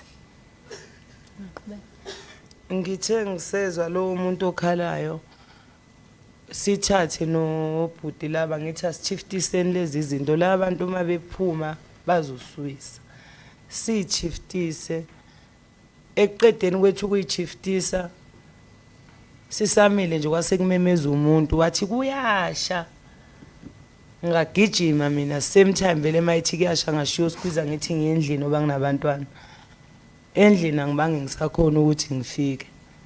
So I told everyone that let's move these stoves, these things that are on the floor, so when people come out, they won't be blocked by these things that we've put here. And then we heard someone screaming that there's a fire, there's a fire.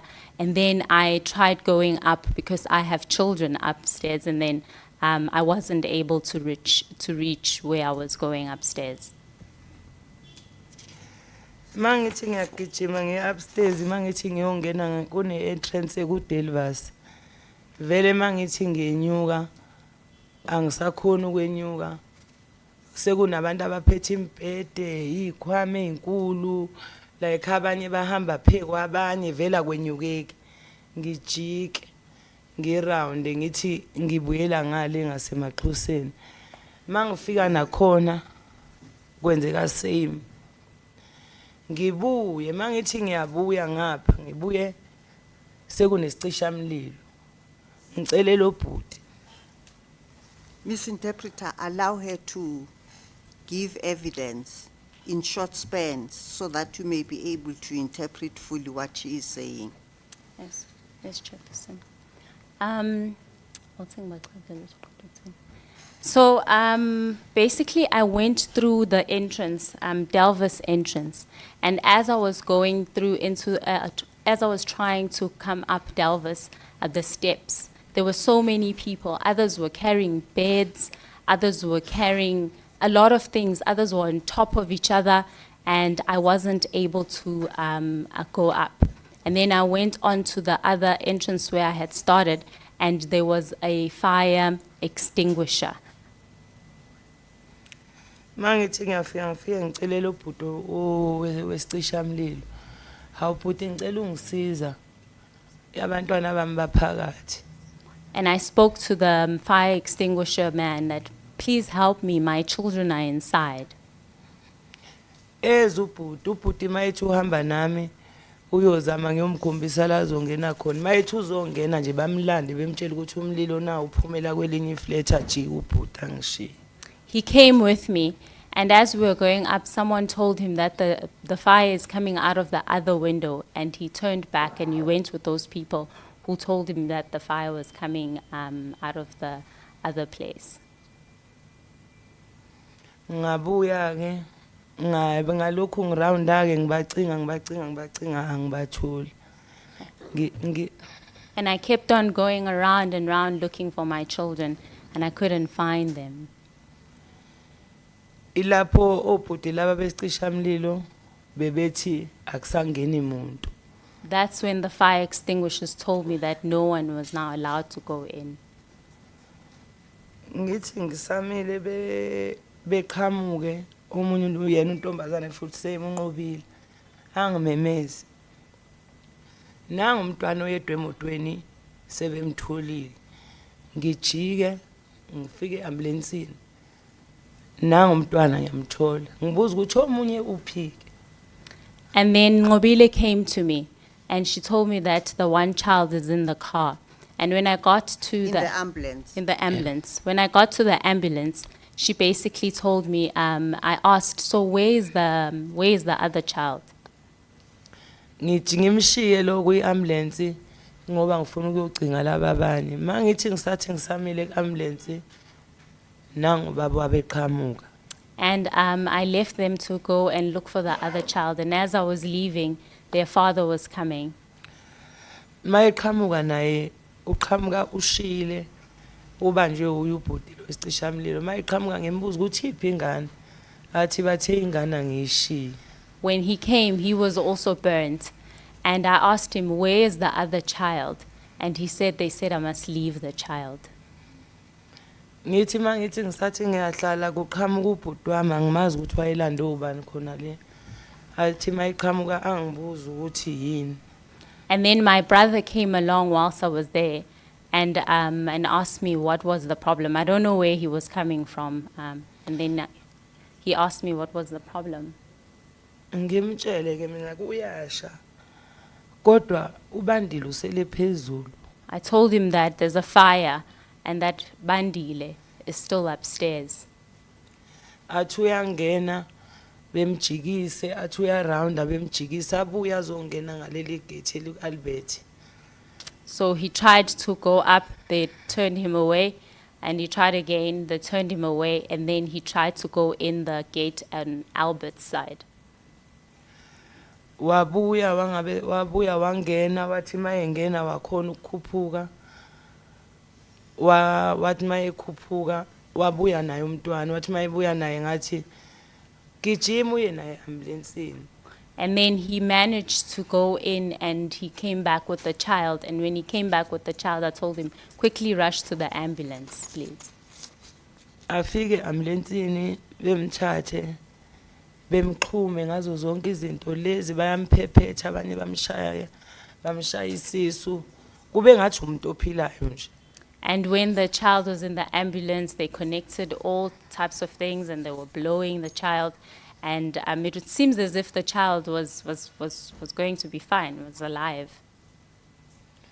Baqeda lapho base bethi asisuke siyohlalela lapha ngaphesheya. And then they told us to move away and go sit on the other side. Sasuka sithe masisahlala nje lapha ngaphesheya akubanga isikhathi ngabona usisi esemqhaqha yonke umntwana lezi zinto abemxhume zona. So we moved and we sat on the other side, and before long I just saw the lady taking out all the things that they had put on the child. Ngihambe ngiye kuye uma ngifika kuye ngibuze sisi kwenzakalani ngalomntwana. Abuze usisi owakhona ngithi yebo. Athi asikisi sisi umntwana useshonile. And then I went to the lady and I asked her, what is going on with the child? And the lady asked me, is that your child? And she said, your child has passed away. So sorry. Thank you so much, Mr. Mgobo. Ngiyaxolisa ngokulahlekelwa kwakho. After that happened, while you were still on the scene, could you tell the Commission more about your experiences while waiting for paramedics? Ungasichazela mhlambe ngokwenzeka kulobo busuku salinde abosizo bokuqala? Was this before? After. So ngesikhathi sekwenzakalile sekutshelile ukuthi ena ingane isishonile, ungasitshela ngokuthi kwenzakalani kobosizo bokuqala sebekutshelile ukuthi ingane isishonile? Sathi samile mabethu umntwana useshonile sathi siyama bathi asichifteni siyomela le okuchaza ukuthi vele kwangekuze kusameka nabo ngoba nabantu base bebakhipha fast vele beshonile uthola ukuthi vele ispace sokuthi nawe ungabala seko basimisa nje lapha esayidini. So they asked us to stand on the side because there was a lot of people that were coming out of the building, and everything was happening so fast, and we also could see that we must move aside so they can help other people. So we just stood there on the side. I'm going to take you back to before the fire. I'm sorry to jump around, but I do want to get a point of clarification.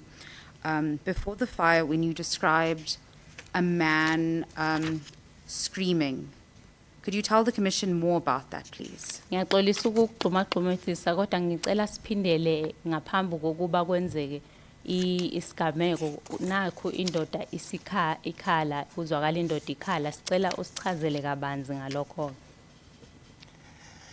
Kahle ubhuti lo wayekhala noma ngingafikanga khona kodwa ukukhala kwakhe umuntu wayekhala like akashawa umuntu oyi-1.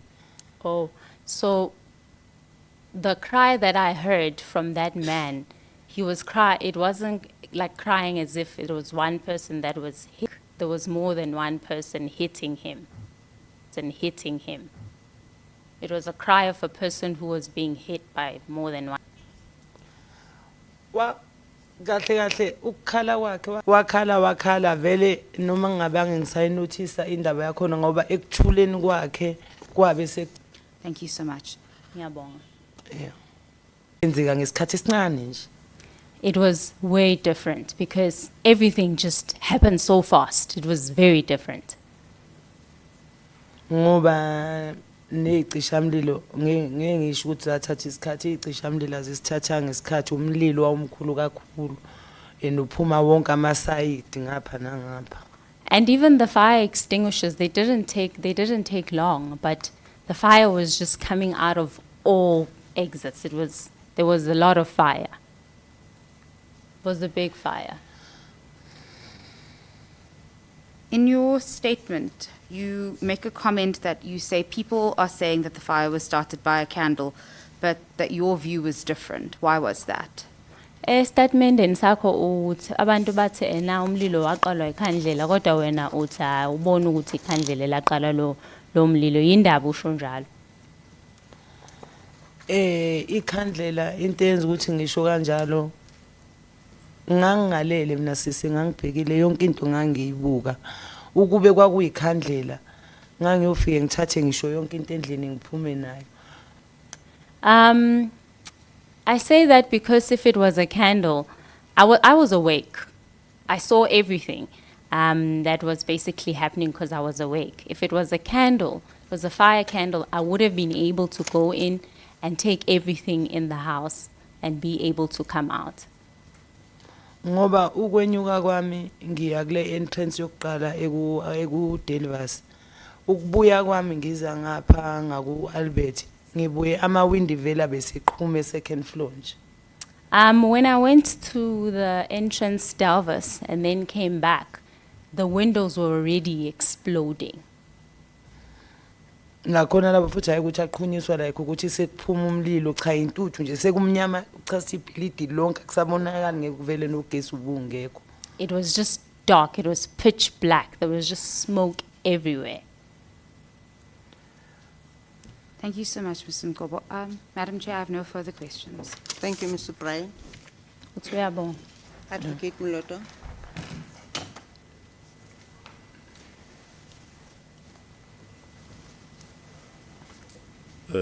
Thank you, Chairperson, Madam Commissioner. Thank you for your testimony, Ms Noobo. Ngiyabonga statement sakho Ms Noobo. Yeah. I'm going to ask you a few questions with a view to clarify some of your testimony. Ngizokubuza nje imibuzo embalwa ukuthi ungicacisele izinto ezimbalwa ngestatement sakho. And maybe before I do that, Madam Chairperson and Commissioner, we wish to point out that the Office of the Evidence Leader had obtained a statement of Ms Noobo, which was executed and read into the record on the 23rd of this month. It is a truncated version of this statement that we were provided by Norton Rose, and we're comfortable to proceed with both, Okay. assuming there are no objections from other parties. Okay. Thank you, Madam Chairperson. Oh, yes, Madam Chairperson, I've just been reminded that it was read into the record as Exhibit WS7. Noted, Advocate Muloto. Thank you,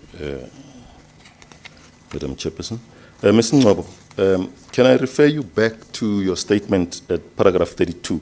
I just want to establish the location of the shop from where you say you traded.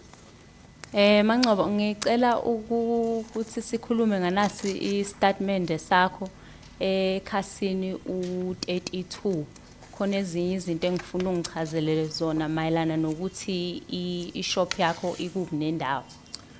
Yeah, at paragraph 32 you say in the middle of 2023 I had begun to build a small shop outside the former clinic. Yeah.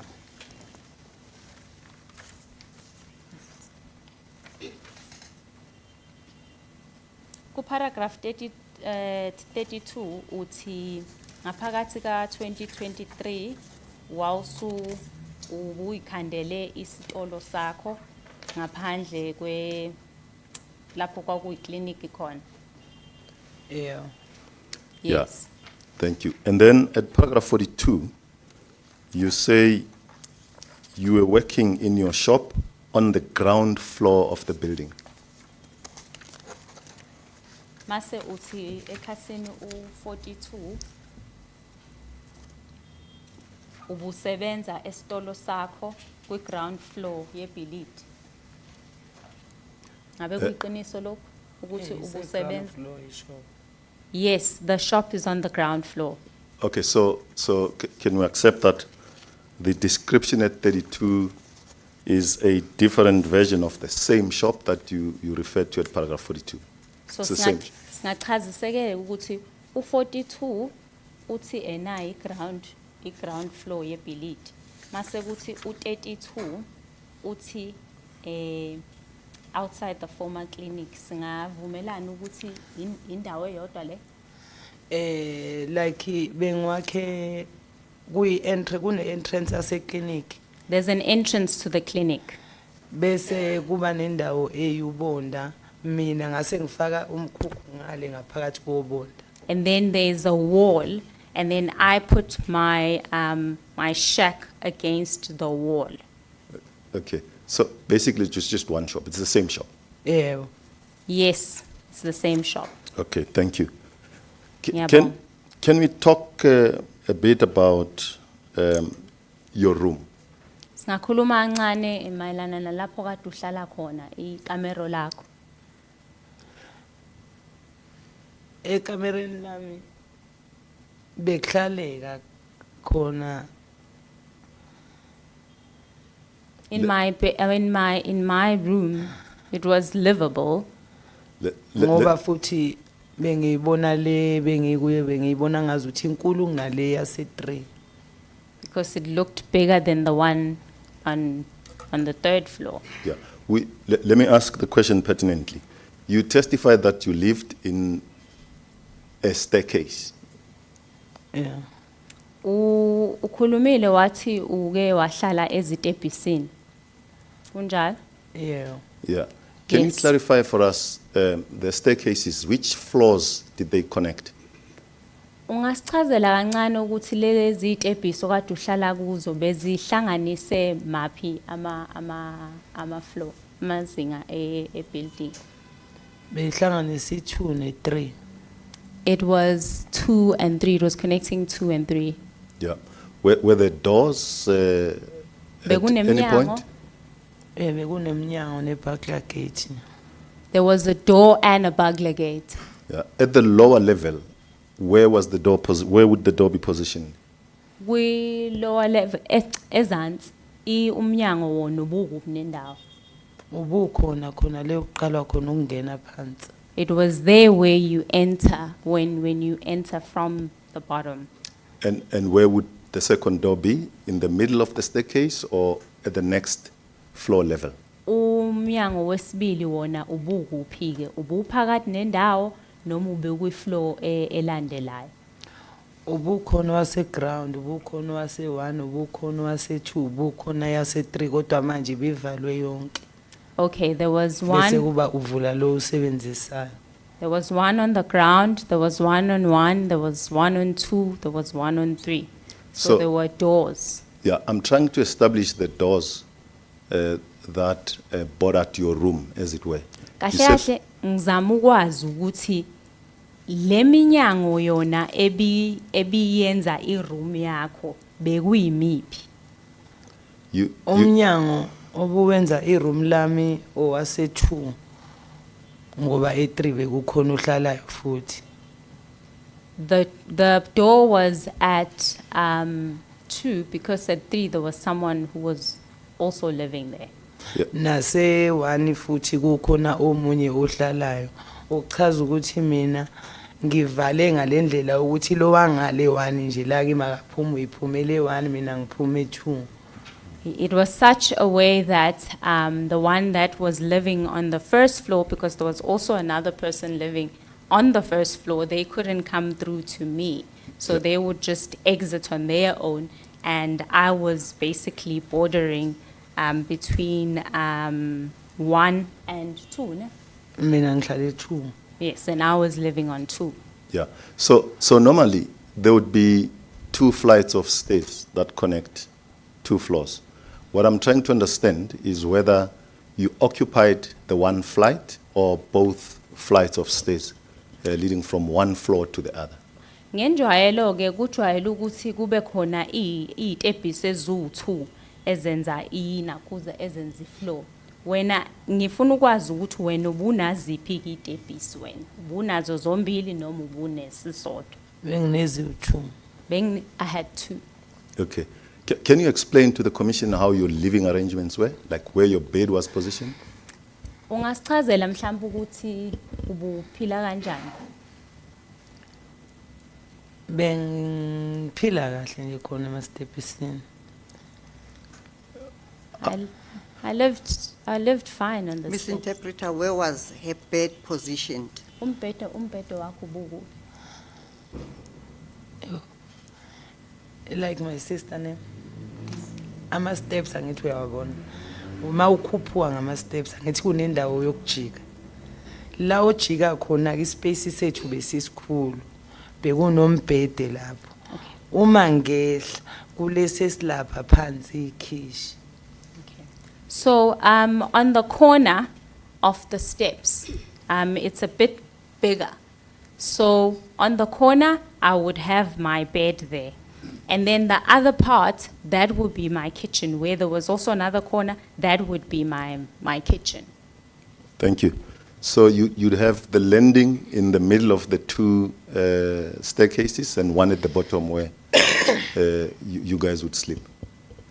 So benihlala enakuzaneni emakhoneni ekhoneni lendlu and then nina benilala kuphi nendawo? Angithi bengisebenzisa ama steps awu2. I was using 2 steps. La wengena ku leso space isona esinento zami like zase kitchen mangenyuka ama steps lapha makumele ujike wona mbhede ohlala lapho ke nekhabethe lami itafule bengibeke kufake kule mpahla. When I enter, that will be my kitchen and all my utensils, and that's the stuff that I use. And then when you go up at the corner, that will be my bed and my little table there. That's where I sleep. Thank you. Thank you for that. Nyabong. Did you pay any rent for the shop that you're running? No.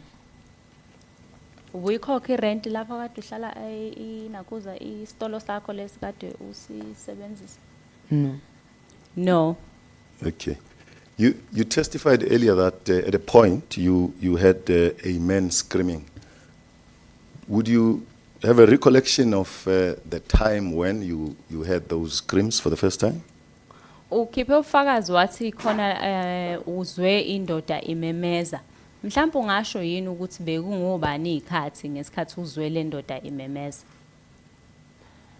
Indoda engimemezeni kwayo mhlambe ngaba indoda yaqala mhlambe ngabo mhlambe 12:10 nje lapho ngoba yakhala isidi isikhathi kakhulu. The man that was screaming, it was probably around 12:10 because he screamed for quite a long time. Thank you. Thanks, Mrs. Noobo. Ngiyabonga, We have no Mangcobo. further question for the Anginayo eminye chairperson. imibuzo. Thank you, Advocate Muloto.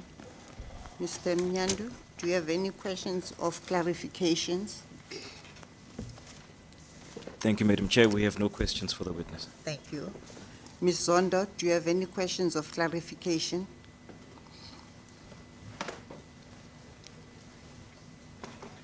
Oh, just one, Chairperson. Yes, you may proceed, ma'am. Thank you, Chairperson and Madam Commissioner. So, Ms. Noobo, in your statement, you have final words, which says, I do need to point out that many Usindiso people are homeless, living on the street. At paragraph 94, page 22. I'll start again. Paragraph 94, page 22. You say, I do need to point out that many Usindiso people are homeless, living on the street. They ought to be staying in the accommodation provided, in which I am staying, but they are not. The city has failed to accommodate all of us in the shelter. Can you give the Commission a little bit more information about what you mean by that paragraph? Kuleli khasi lakho u94 ekuphetheni kwakho nasi statement uyakhuluma ukuthi udinga ukusho ukuthi nabaningi abantu abangenazo indawo zokuhlala abahlala emgwaqeni. Fanele ngabe bathola indawo, fanele ngabe banikwe indawo yokuhlala. Kodwa abanikile indawo yokuhlala. Umasipala kahle kahle ufailile ukuthi usize ukuthi sibe nezindawo zokuthi sihlale. Ungakwazi yini kodwa ukuthi usize le commissioner uchaze kabanzi ngalesi statement sakho? Lokho engikhala ngakho lapha esihlala khona emkhukhwini. What I'm basically, my concern is that where we are staying in the informal settlement, Abantu basosindiso esihlala nabo asifikile na30. the people that are staying there from Usindiso, we are not even 30. Balanda abanye abantu emaholweni, balanda khona bebekhishwe la kuJP noNugget, babafaka neTelvas close nayivaliwe babafaka khona. They've brought people in from Delvers Cloves and Nugget, and they've also brought them into the informal settlement.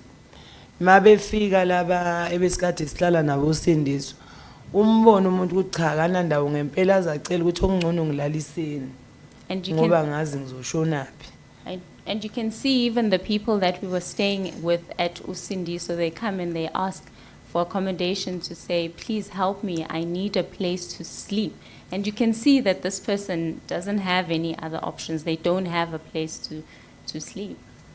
Bebajikise befike egate bayafika bona bezocela mabezwe nje kuthiwa bakhona laba ba allocate abantu bayeza nje bafike bejikiswe nje kuthiwa hambana nibiziwe ini abaningi nje kahle kahle abahleli like omunye ucuphe komunye ukuthi ngoba umngani wami lo yangihlalisa.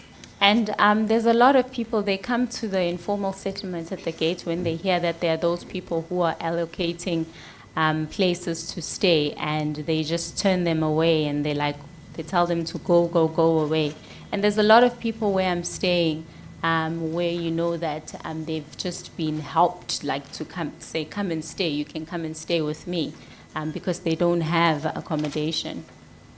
Indawo zizegcwele mangithi ngiyabheka abantu bethu la besikade sihlala nabo baningi kakhulu abasele emgaqweni ngoba ngisho nje ukuthi nathi thina esikhona le asifikile ku30. And when I look, there is and when I look, there is a place for people to stay, because even with the people that I was staying with at Usindiso, so there's a lot of people who are on the streets. But there's just, they're not helping them with any accommodation, because literally there's not a lot of us, there's just only 30 people from Usindiso. One final question, Chairperson. So when you say 30, is 30 half of the people that come from Usindiso? Is it maybe a tenth of the people or a majority? If you say many are homeless, what's the number? How, if you just looked at the people that you live with Usindiso, how many of those people will be homeless? So uma uthi u30 usho ukuthi u30 ngabe mhlambe uhalf walokho, noma mhlambe labo abantu babukayo okade nihlala nabo Usindiso, mawubala labo enihlala nabo manje ngabe uhalf wabo, noma ngabe baningi kakhulu abasahleli emgwaqeni abangekho ngenxa yokuthi isibalo sincane noma sikhulu noma siphathi nendawo? Laba abantu esihleli nabo le Denver ngendlela esibaningi ngakhona Usindiso abakaphe angengize ngisho ukuthi siwafu or sikota nje asikho nje kahle kahle. If I compare to the people that we stayed with in Usindiso and what is at Denver, it's like there's nothing. It's not, you can't compare. The numbers are low. Asikho ngakhulu ngoba abanye nezindlu baze bayikhiyile yona imkhukhu le bayikhiyile bahamba besaba impilo. Because even where we are now, in the informal settlement, some have even locked and left because of the way life is so tough in Denver, and they've left to go and look for something else better. They've just locked their houses that were allocated to them. Thank you, Ms Noobo. Thank you, Chairperson. Thank you, Ms Zondo. Ngiyabonga. Ms. Subrayan? Thank you, Madam Chair. I have one more follow-up question, if that's okay. Yes, you may proceed. Thank you. Ms Noobo, can we maybe just get some clarification about, because I know that Advocate Moloto asked about rent for your shack outside where your shop was. Did you pay any rent for where you lived on the staircase? Mangifuna nje ukulandela njengoba no advocate lapho besebuzile njengoba duhlala nje lapha eTepisini aduhlala khona yini rent obuyikhokha khona na? Ngaze ngibhadale irent. I've never paid rent. Thank you. Afika ngacleana nje ngangena. I just cleaned up the place and I occupied it. Okay. Thank you so much. Ngiyabonga kakhulu. I have no further questions, and if there isn't anything further, may Ms Ngobo's statement be admitted into evidence as Exhibit NRF 4.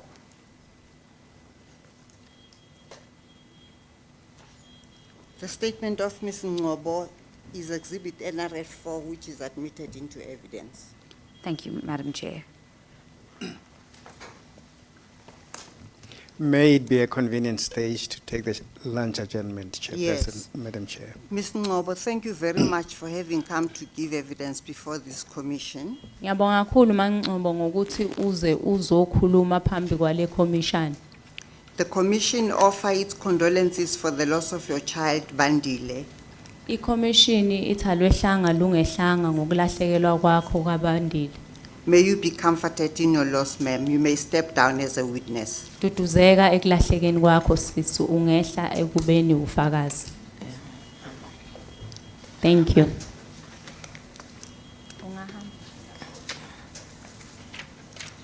We'll take a lunch adjournment and we'll reconvene at 2 o'clock.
something, literally bathrooms add more fire load.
Into the building. They were not supposed to have so much fire load. It now exacerbates even the problem further. Not only doing that, some petition rooms, they were as small as 2.5 by 2.5 meters, and also demarcated using material which is substandard and without any proper ventilation.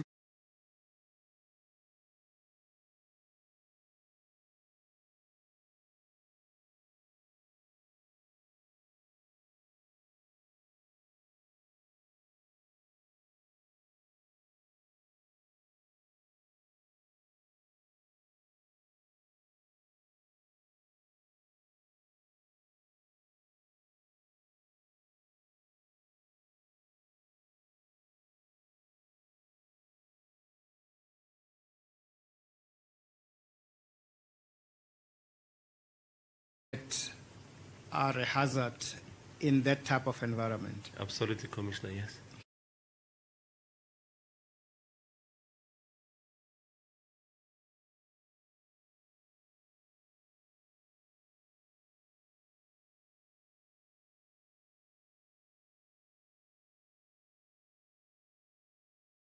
I'm now in the inside of it actually there. What I'm trying to show, they're peeling off using a small pocket knife. We're peeling off a wooden material which was laminated.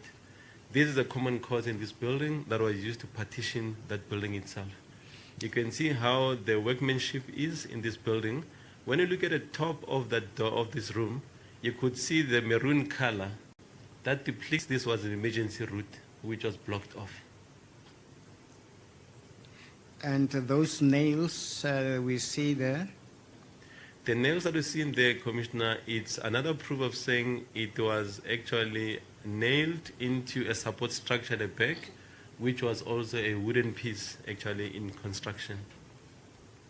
All right. Shall we deal with the next image we have?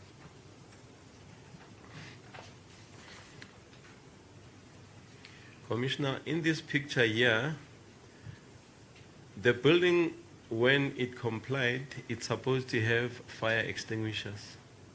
In this case, where the first arrow is pointing, it used to be a fire hose reel, which was supposed to have a hose reel, a hose, and a nozzle. Not only that, with a pipe supplying the water into the hose reel. What you see now on the other picture, other arrows, we're supposed to have two hanged fire extinguishers, portable fire extinguishers. Commissioner, those extinguishers, they were missing. Not only that, it's an order of the day right through all the floors of the building. You couldn't find any portable extinguisher in that case whatsoever. Just on the bottom of the same picture, Commissioner, where there's a green part, the pipe that transport or takes water to the fire reel that water pipe, it was cut off, converted for domestic use. Therefore, that is against also our practice of building regulations under Part T. You may not use fire suppression instruments for consumption. In this case, it's water. Is definitely against it as going forward then. And actually ask the question, when there's a fire, how will you extinguish the fire actually going forward? Because it's already converted. And what also affected us, Commissioner, the same nozzle that you see there, it's what you call a one-way pressing nozzle. The one that's the same they're using for high pressure systems. That means when you plug something into it, it then releases water. When you plug out that instrument out, it shoots water. You can't open it manually. Now literally, even someone who want to fill a bucket, they couldn't go and open and say, let me fill a bucket when extinguish the fire itself. You can't do that. Therefore, the engineering here, it's so much sophisticated that it actually works against the residents of this building actually on the same space. Once it is disturbed as you describe. Absolutely. All right. And the material behind that fire hose reel, what are you saying about that material? The material of the fire behind the hose reel, it's a full, proper construction, original structure of the building. Brick and mortar, straight on. In this case, Commissioner, this was an emergency route. This wasn't obstructed, but definitely that wall itself, it's a solid wall. And what would be the ordinary use of portable fire extinguishers? Commissioner, portable fire extinguishers, they're portable by nature to allow you to quickly access to it, take it, use it proper, and you've saved the fire incident. Of the nature of saying, in the case of carbonaceous material, in our industry, it's a first line of attack. Definitely, you normally say it's called a dry chemical powder. Most of them are plus minus 9 kg. They hang for plus minus 1.5 from ground, so that any adult person can be able to access and reach. It was also supposed to be marked just above it with proper signatures, proper symbol that says fire extinguisher is here, with the red and white South African standards regulated sort of placards to indicate where the equipments are. But what you found in here, there was none of those. And what does that translate into for the firefighters and the occupants of the building? Commissioner, obviously for the firefighters which come outside, in cases of this nature and what we've learned through the town, through the city's incidences, we come prepared. We bring our own equipments to negate this. But this was supposed to be a proper compliance issue for the first line of defense, for the members. Now can you imagine if I was a visitor in this building and there was a fire, being a trained officer, I would have wanted to reach for a fire extinguisher there, but there's nothing. Then what's going to happen? It's another different situation as well then. Therefore, the members in the building, they didn't have means of firefighting, which originally in this building, it was there. But due to vandalism and other means and source, this was actually rendered not to be present. The next folio, do you see that one? Yes, Commissioner. This is what we've learned on the second floor. Commissioner, this was on the east side of the building. This is a stairwell that takes you from the fourth floor, third floor, second floor to the fourth floor. What in a stairwell, converted to become living rooms. What's in front of us is brick and mortar.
Situation as well then.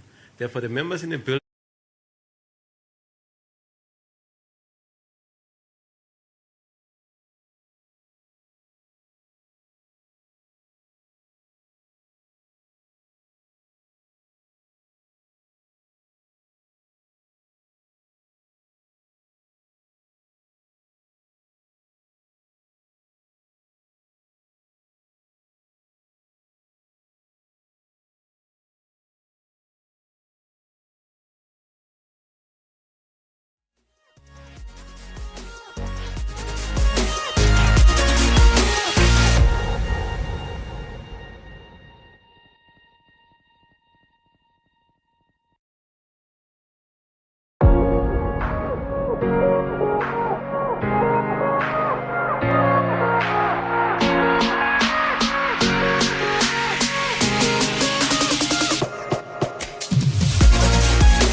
Advocate Muloto.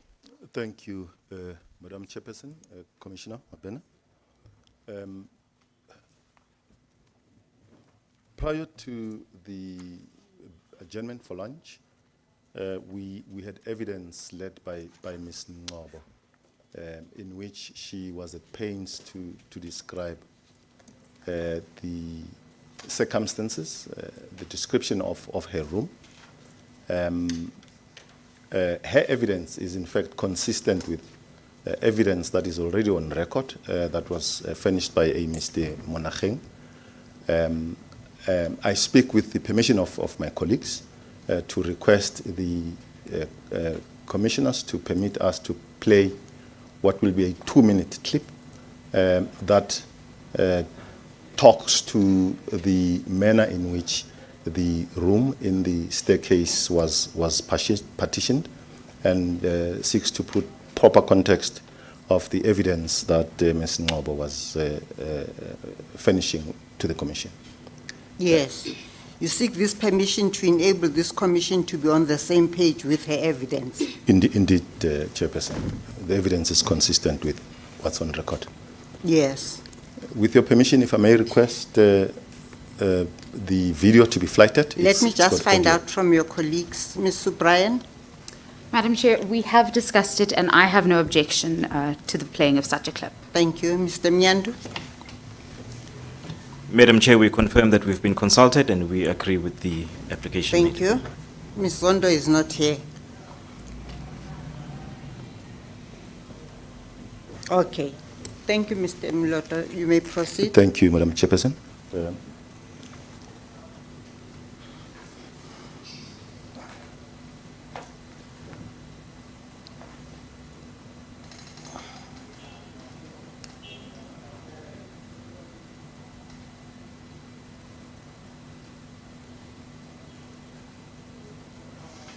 Do you see that one? Yes, Commissioner. This is what we've learned on the second floor. Commissioner, this was on the east side of the building. This is a stairwell that takes you from the 4th floor, third floor, 2nd floor to the 4th floor. What we've learned is that in a stairwell, stairwells were converted to become living rooms. What's in front of us is brick and mortar, which was used to block off a stairwell. This was someone's room. At the base of the stairwell, there's a bed mattress which has since bent, and through investigation we realized this is someone's room, somebody was living there. Just behind this brick wall, there's pots, there's electrical stoves that have bent down, and as a matter of fact, when you go on the other side of the building, you'll also see the door frame with a welded metal piece which had a board behind it, so that you say somebody wants to come from the 3rd floor, can't access into the 2nd floor because somebody lives in there. That on its own, Commissioner, it's a problem for us. When you want to evacuate during emergencies, either from a 2nd floor to 3rd floor, 3rd floor to 4th floor, 4th floor to 3rd floor, this route is blocked. You are forced now to go on the western side of the building, and unfortunately it happened, members were forced to go to the western side of the building, and some of them perished through the route. Literally, this rendered a hindrance blocking off emergency route, and not just simple brick and mortar. And thank you, Madam Chairperson. That would be all for the moment.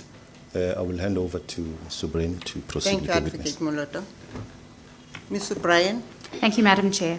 Madam Chair, if we may call Mr. Isaac Simon to testify before the Commission. Mr. Simon does require a translator. He speaks Swahili.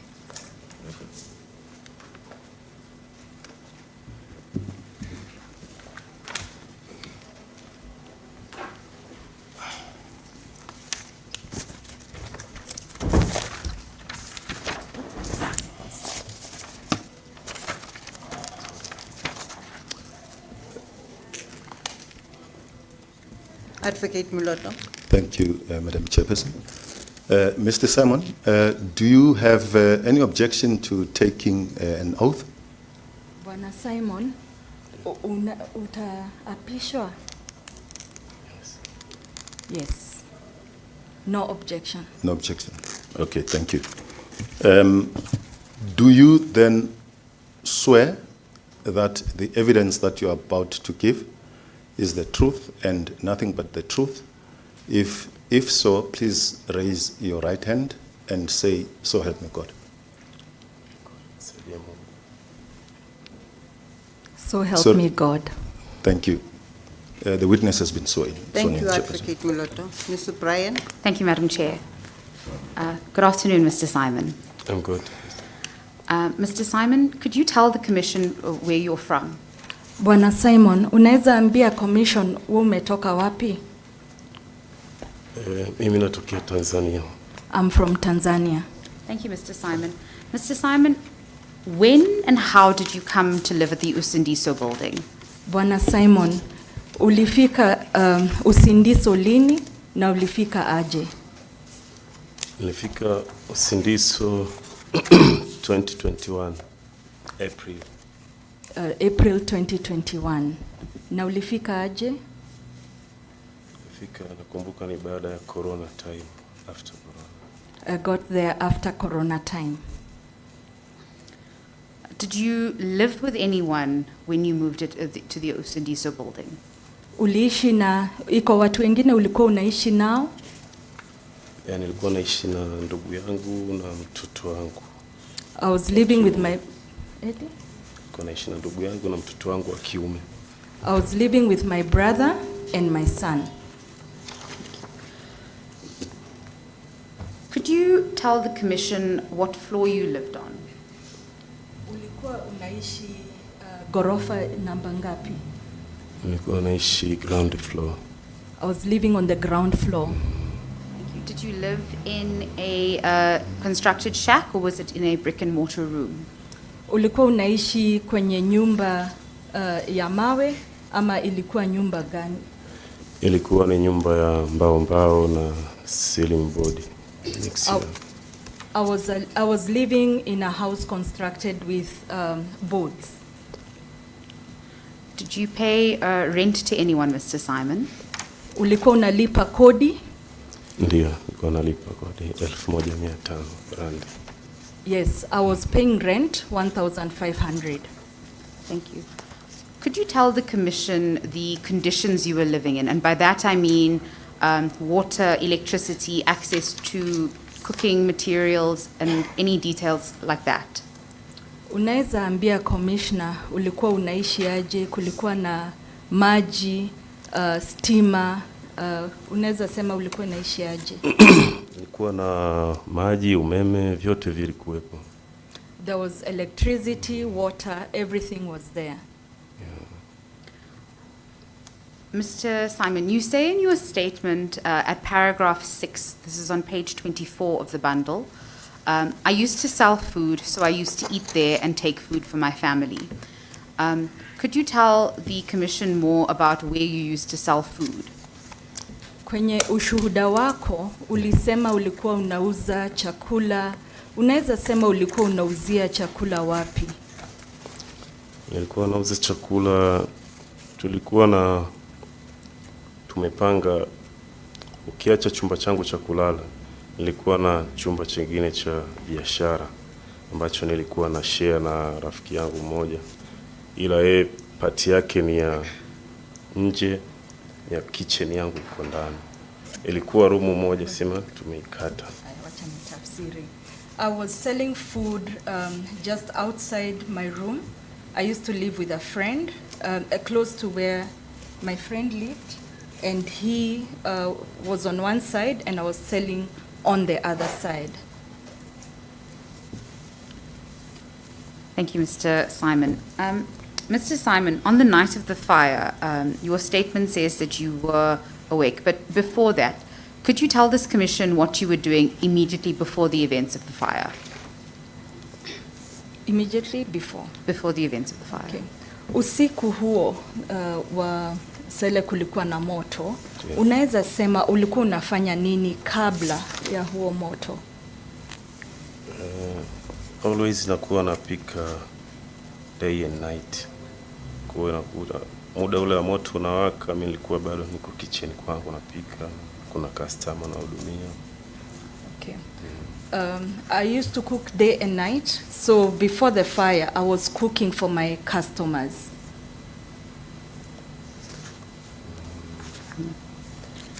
Sasa kabla ya moto kutokea nilipata customer wangu watatu ambao walikuwa ni ndugu zangu.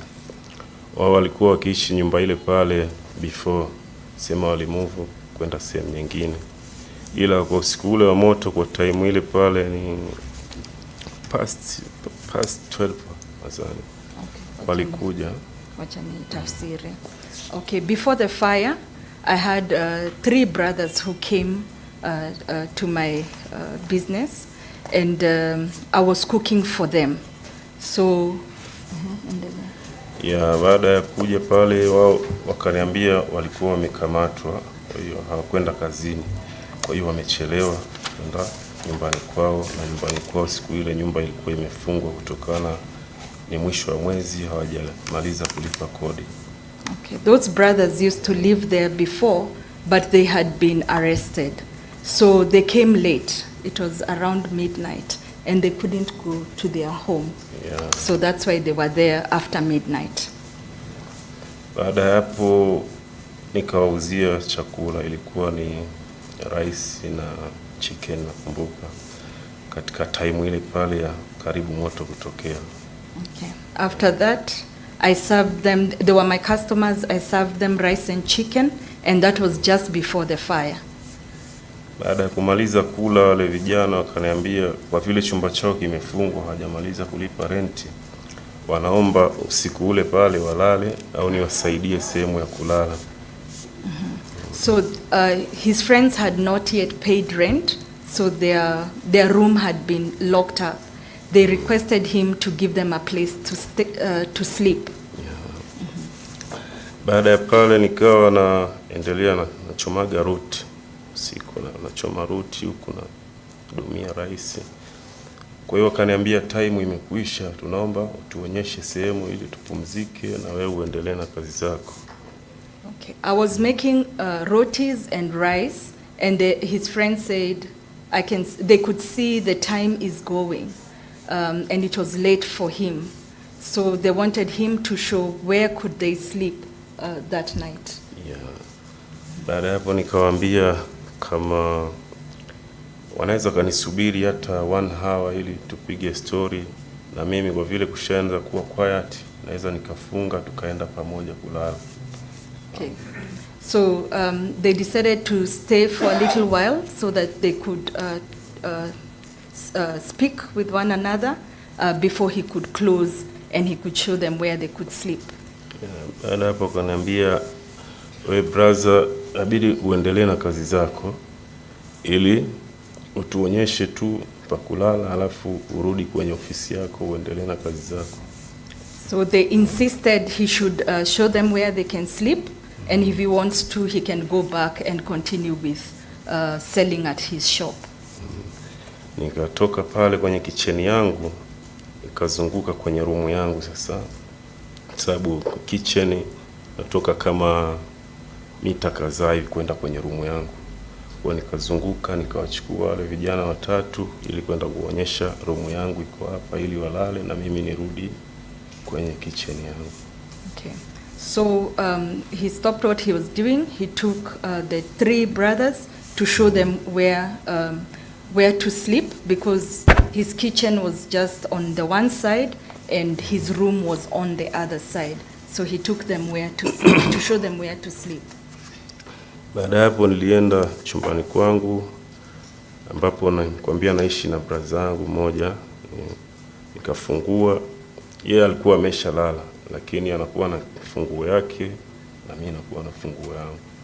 Nikafungua nikawaonyesha jinsi ya kulala, wewe utalala hapa, wewe utalala hapa, mwingine utalala huko. Mimi ngoja nikaendelee na ofisi yangu.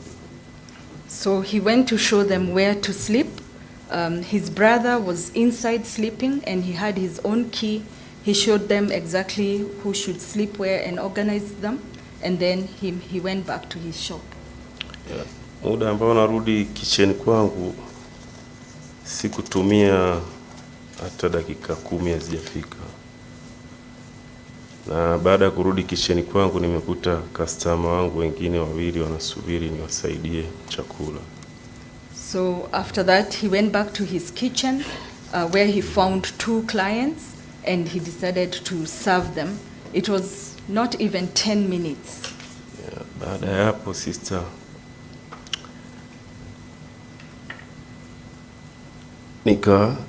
nikawa naendelea kwa sababu nilikuwa nimezima jiko, nikawasha tena jiko ili niendelee kuchoma roti kwa sababu walikuwa wale customer wanataka roti na chuzi au maharage. So after that, at first he had switched off the stove, he switched it on again, and he continued cooking his roti. Baada hapo wale customer wakiwa wanasubiri chapati, nimeanza kuweka roti moja tu kwenye stove. Naandaa roti nyingine kwa sababu nachomaga mbili. Yule customer mmoja ananiambia, kuna moshi huku, moshi mwingi unatoka huku upande wa chumba chako.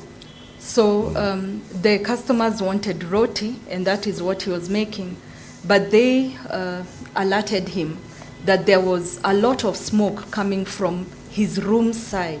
So they were asking him, why is there so much smoke coming from the room side? Yeah, nili stop kidogo kuendelea na ninachofanya, nikamtuma mmoja aende akahakikishe bwana kuna nini, kwa sababu sio mbali sana, ni kama hapa na kwenye ukuta alafu una cross kidogo. So he stopped what he was doing, switched off his stove, and he wanted to go and investigate what is happening. The room was not too far, it was just like from here to the wall. Baada ya kwenda yule customer mmoja kukunja kona kuangalia ule moshi unapotoka, alirudi mbio na akaniambia, bwana huu ni moto mkubwa. Sorry, he sent the customers to check. So when the customer went to check, he ran back to him and said, this is a big fire. Na hapo moto ulipoanzia ndo nimetoka kukunja hapo kama nilivyoelekea kwenye chumba changu. Na nashangaa moto huu mkubwa hivi umewaka hivi ghafla na mimi nimepita hapo ndani ya 5 minutes. So he went to investigate and found a big fire and asked himself, he had just come from his room 5 minutes before. Where did this big fire come from? Tulirudi wote kicheni kwangu, tukajaribu kuchukua ndoo za maji ili tuje tumwagie maji pale. Nilibeba ndoo moja na customer wangu akabeba moja na mwingine akabeba ndoo tupu, kwa sababu moto ulipoanzia haikuwa mbali sana na bomba la kuchotea maji. So we each took a bucket of water so that we could put off the water. Each of us got a bucket and we were close to where the water source was coming from. Tulijaribu kumwaga maji katika ule moto, lakini ulizidi kuwa mkubwa sana. We tried to pour water on it, but it kept on becoming bigger and bigger. Tukaona moto utatushinda, ila tukaona sasa cha kufanya ni kuamsha wenzetu. Tukawa tunapiga makelele ya moto na milango iliyokuwa karibu tukawa tunagonga kuamsha wenzetu wengine. We found that the fire was overcoming us, so we decided to go and start knocking on doors and making noise so that people can get up and get away from the fire. Nilirudi kicheni kwangu, sema nikawa bado kama vile na changanikiwa, sababu nataka niwahi kule chumbani na njia imeshawaka moto ambayo ndio sehemu ya kupita. Kwa nikawa narudi kicheni huku nataka niende chumbani kwangu.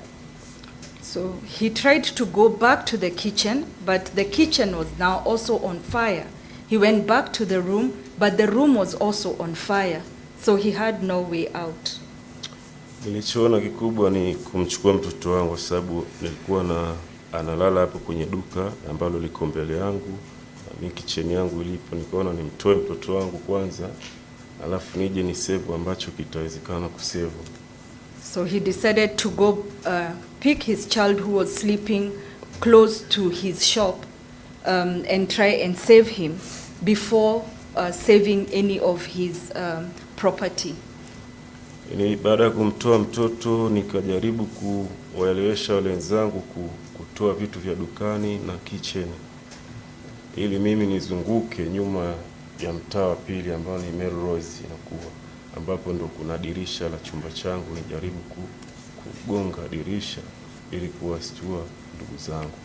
So he tried to get out in a different way on Melrose, so that there's a window on Melrose which can get into his room, and also try to call other people from that side. Nilijaribu kusimama dirishani kwangu na nikagonga dirisha ili labda ndugu zangu, kaka zangu watasikia niwape msaada wote, lakini niliona moto tu mkubwa unawaka chumbani kwangu sana. So he tried to, from Melrose side, to call out to his brothers and to other people, but all he could see was now the fire. Nikarudi tena upande wa pili wa Albert Street ili kuangalia vitu vyangu vilivyotolewa kama viko salama, huku bado nina mawazo ya ndugu zangu nitawatoa vipi kutoka chumbani. So he went around to Albert Street so that he could find a way, how else could he help his brothers to come out. Nilikusanya vitu nilivyojaribu kusave ambavyo vingi vilikuwa kutoka katika shop ya rafiki yangu ambaye niko share naye katika zile room za shop. Ya kwake ni shop, ya kwangu ni kitchen, ila nimetoa vitu vya shop tu ambavyo vilikuwa karibu na Albert Street. So he was only able to save all the items that were in his friend's shop, especially close to Albert Street. The friend's shop was next to his kitchen. He was not able to save anything from his kitchen. He only saved what was in his friend's shop. Na ule moto baada ya kutoa kila kilichowezekana kutoka pale shopo, ule moto niliuangalia ulikuwa umeshatanda katika ukuta kote sehemu mbili. Unaelekea katika ile corridor ambayo unafuata mlango wa pili, lakini moto ambao ulikuwa unakuja speed sana. So he found that the fire had now gone on the walls, and there was no way in ulikuwa ni unatambaa na ukuta pamoja na kwenye floor kama vile kuna mafuta au kitu cha flammable. Okay, so now the fire was on the walls and on the floor, as if there was something flammable that was causing the fire. And kwa ilikuwa inakuja kwa spidi na moshi mzito kiasi kwamba watu wengi nilikuwa nikisikia sauti tu kwenye mikuku ambayo ni upande wa chumba changu, lakini sikuweza kujua nifanye nini. So there was a lot of smoke. It was very dark, a lot of smoke, and he could only hear people crying from the mkukus, the informal settlement that was in the building. Tulijitahidi kutoka nje na kuweza kusaidia ambao wanahitaji msaada, lakini bado nilikuwa nauliza kila mtu kama amemuona japo mmoja kati ya wale ndugu zangu, lakini waliniambia hawakumuona. So they really tried to help people, and he was looking for one of his brothers, and he kept asking, have you seen him? But no one had seen his brother. Tulijaribu kuokoa kilichowezekana mpaka inafika asubuhi, na msaada wa fire extinguisher ulikuja ukasaidia kuokoa watu, lakini sikuweza kuona kaka zangu kati ya wale watatu hata mmoja mpaka moto unakuisha. So they tried till morning to help people, and even when the firefighters were there, and he looked for the three brothers, but he didn't find them. Nilijaribu kumchukua mtoto wangu tu na kumpeleka kwa bibi yake, kwa sababu nishaona hapa kushakuwa hamna tena maisha, hatuwezi kuishi tena katika staili kama ile. Nikaona nimpeleke mtoto kwanza kwa bibi ili nije nijue kitakachofuata katika nyumba ile ni kitu gani. So he took his son to his grandmother, because now he could see life. There was no more life in that building, so that he could also start thinking of what next. Baada ya hapo ndo ikaja gari za kutuchukua kwenda Hoffland Park na kufuatilia miili ya marehemu mochwari kule, labda tutaona mmoja wapo japo mwili, lakini sikuweza kuona hata mwili mmoja wa ndugu yangu kwa siku ile. Then a transport came and took them to Hofland and also to the mortuary. He went looking for his friends, but he did not find them even in the mortuary. Kama hivyo, sister. That's it. Thank you so much, Mr. Simon. Mr. Simon, just as a point of clarification, when you refer to people as brothers, other than the gentleman who was also sharing your room with you, do you mean your countrymen, or were they relations of yours? Bwana Simon, unaposema watu ni ndugu yako, wenye umesema ni ndugu yako, ila hule ulikuwa unaishi na yeye, au wengine ni ndugu zako ama ni vipi? Hawa watatu waliokuja usiku kula chakula walikuwa wakiishi katika nyumba ile, lakini ni brother kutoka nyumbani kwetu Tanzania. Those three, they used to live there in that building, but they are from Tanzania. Thank you, Mr. Simon, for that clarification. Mr. Simon, so if I understand correctly, in the fire you lost the 3 friends who had visited you and stayed in your room, as well as your brother who lived with you in your room. Bwana Simon, tunataka kuhakikisha kwenye wale marafiki wako watatu na ndugu yako, wote walikufa? Yeah, wote walikufa. Yes, all of them passed away. I'm so sorry, Mr. Simon. You have my condolences. Mr. Simon? Pole sana, Mr. Simon. Could you tell the Commission what else you lost in the fire by way of your possessions and documentations that were in the room? Unaweza ambia Commissioner, ulipoteza nini hata kwenye karatasi zako, vitu zako, ulipoteza nini? Kikubwa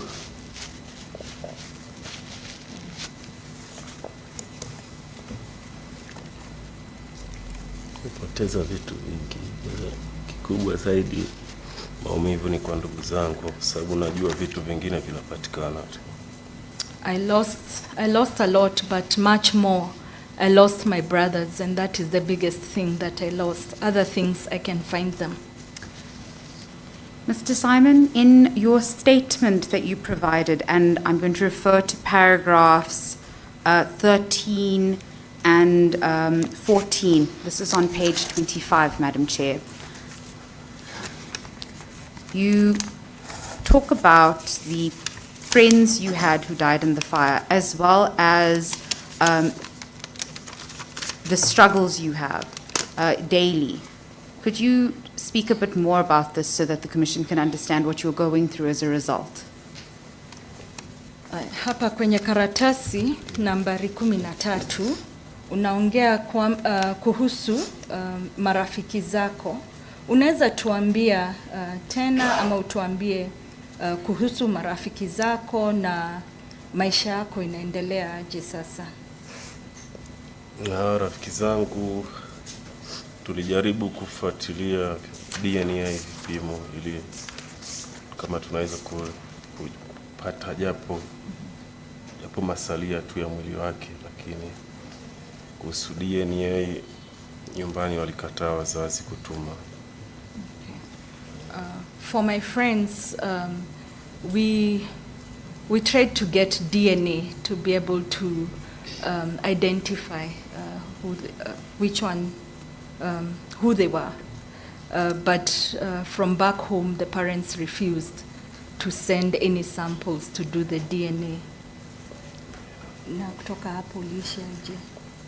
Na baada ya hapo tukaishi Hofland Park more than two months. Nadhani zaidi ya miezi miwili tukipata huduma kutoka kwa mashirika tofauti na serikali ya hapa. After that, we went to Hofland and we stayed there for 2 months and were receiving help from the government and other organizations.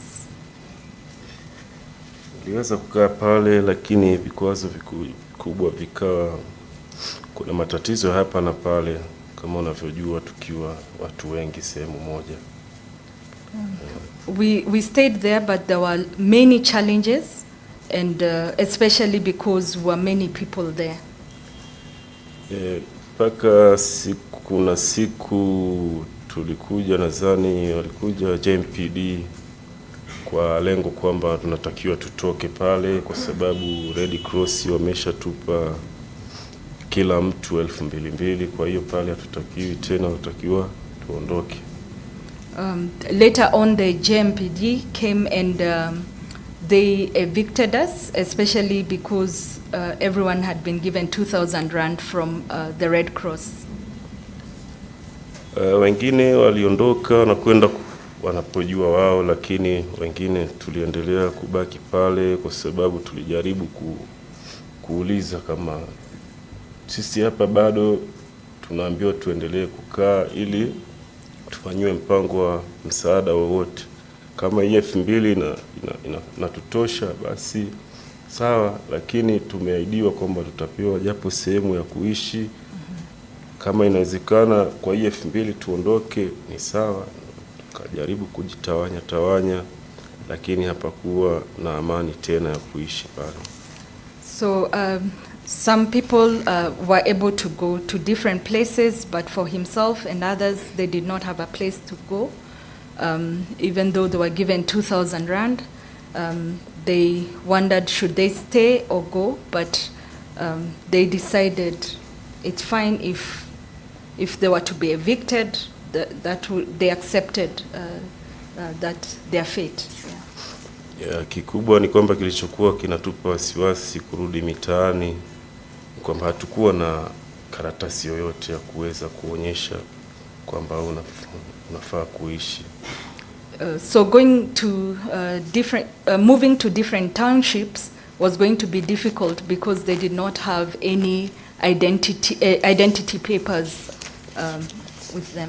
Na kutokana balozi wetu pamoja na viongozi waliokuwa pale walituahidi kwamba kikubwa hapa mtapata makaratasi ambayo yatamisaidia msikamatwe hata mnapotoka hapa. Kwa kikubwa kwamba sisi tunafikiria makaratasi ambayo tumeahidiwa tutapata ili tuweze kutoka pale na kwenda kufanya shughuli zetu kama kawaida.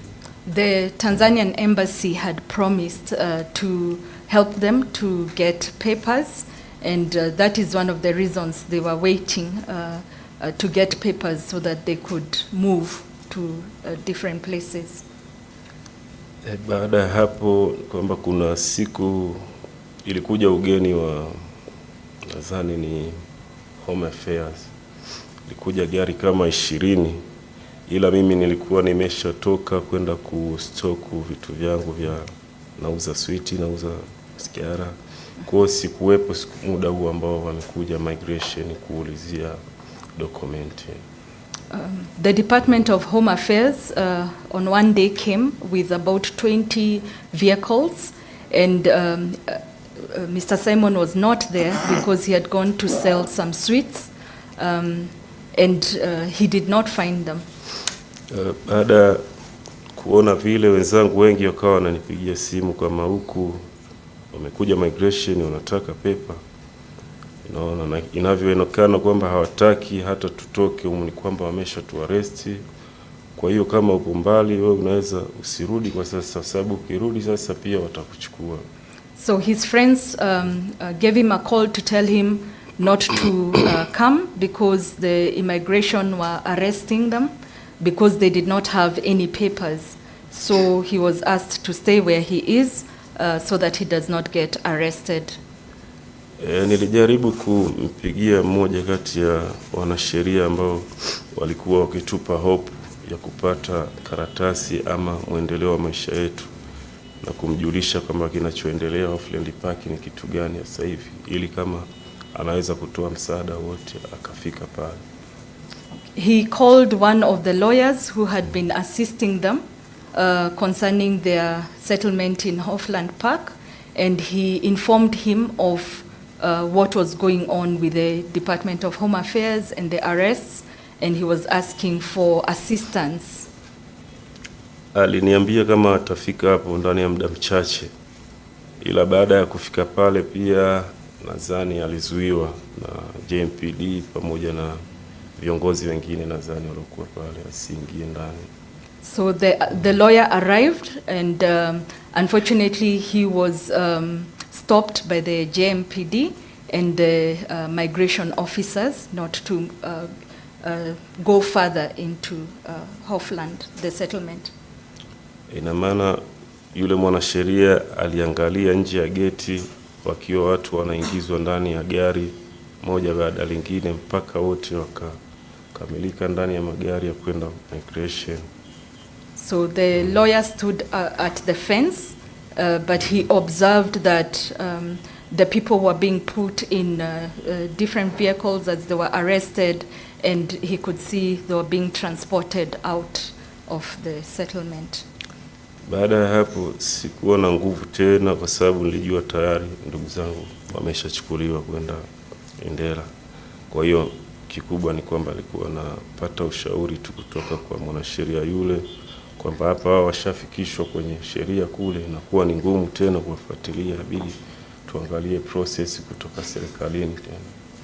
So after that he had no more strength because his brothers had already been arrested, and he did not have any other idea of what to do, but the lawyer advised him that he could follow up with the department concerning his own papers. Nilibaki kuwa na hope hiyo tu, lakini sikuweza kufanya chochote tena zidi ya kufuatilia ndugu zangu ama kuweza kurudi kule, na vitu vyangu vingine vilivyokuwa nimeacha kule Hofland Park ni kwamba nikasamea hata kuvifuata, kwa sababu nilikuwa naogopa hata kurudi tena kule. So after that, he just left all his property at Hofland Park. He has not been back there. He also did not follow up on what happened to his brothers after the arrests. Mpaka kufikia hapa ni kwamba ndio uwezo wangu ulipofikia, sina cha kuweza kuwasaidia, na zaidi naweza kuja tu kama hivi kufuatilia. Najua ni kesi yetu inatuhusu wote. Mimi ndo nimebahatika kuwa nje, sina jinsi, yabidi nije niwakilishe ndugu zangu. So he feels he's lucky that he was not arrested, but he does not know how to help his brothers who were arrested, so he has no idea of what to do. Ndio mwisho hapo, sister yangu. Sidhani labda kama kuna swali lingine. That is it. He doesn't, unless there's another question. Thank you. I do have some more questions, Mr. Simon, but thank you. Mr. Simon, what conditions do you live under now? Bwana Simon, sasa unaishi aje kwa maisha yako? Mimi naishi wanaita Wembley kule. Kuna Wembley settlement, nadhani shelter.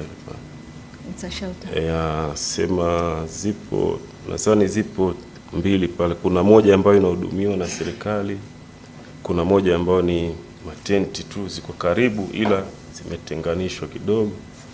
Now I live in Wembley, where there is a settlement in Tarfontein. Yeah. Part of it is supported by the government.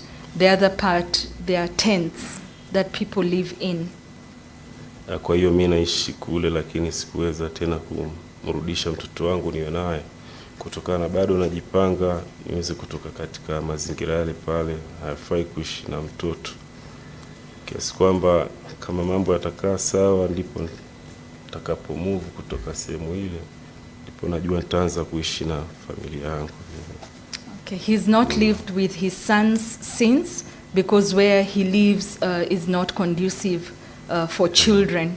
So as he sorts his life, he's trying to get his family back. That's it. Thank you. Mr. Simon, I'm just going to take you back to the night of the fire, because you had seen the fire spreading.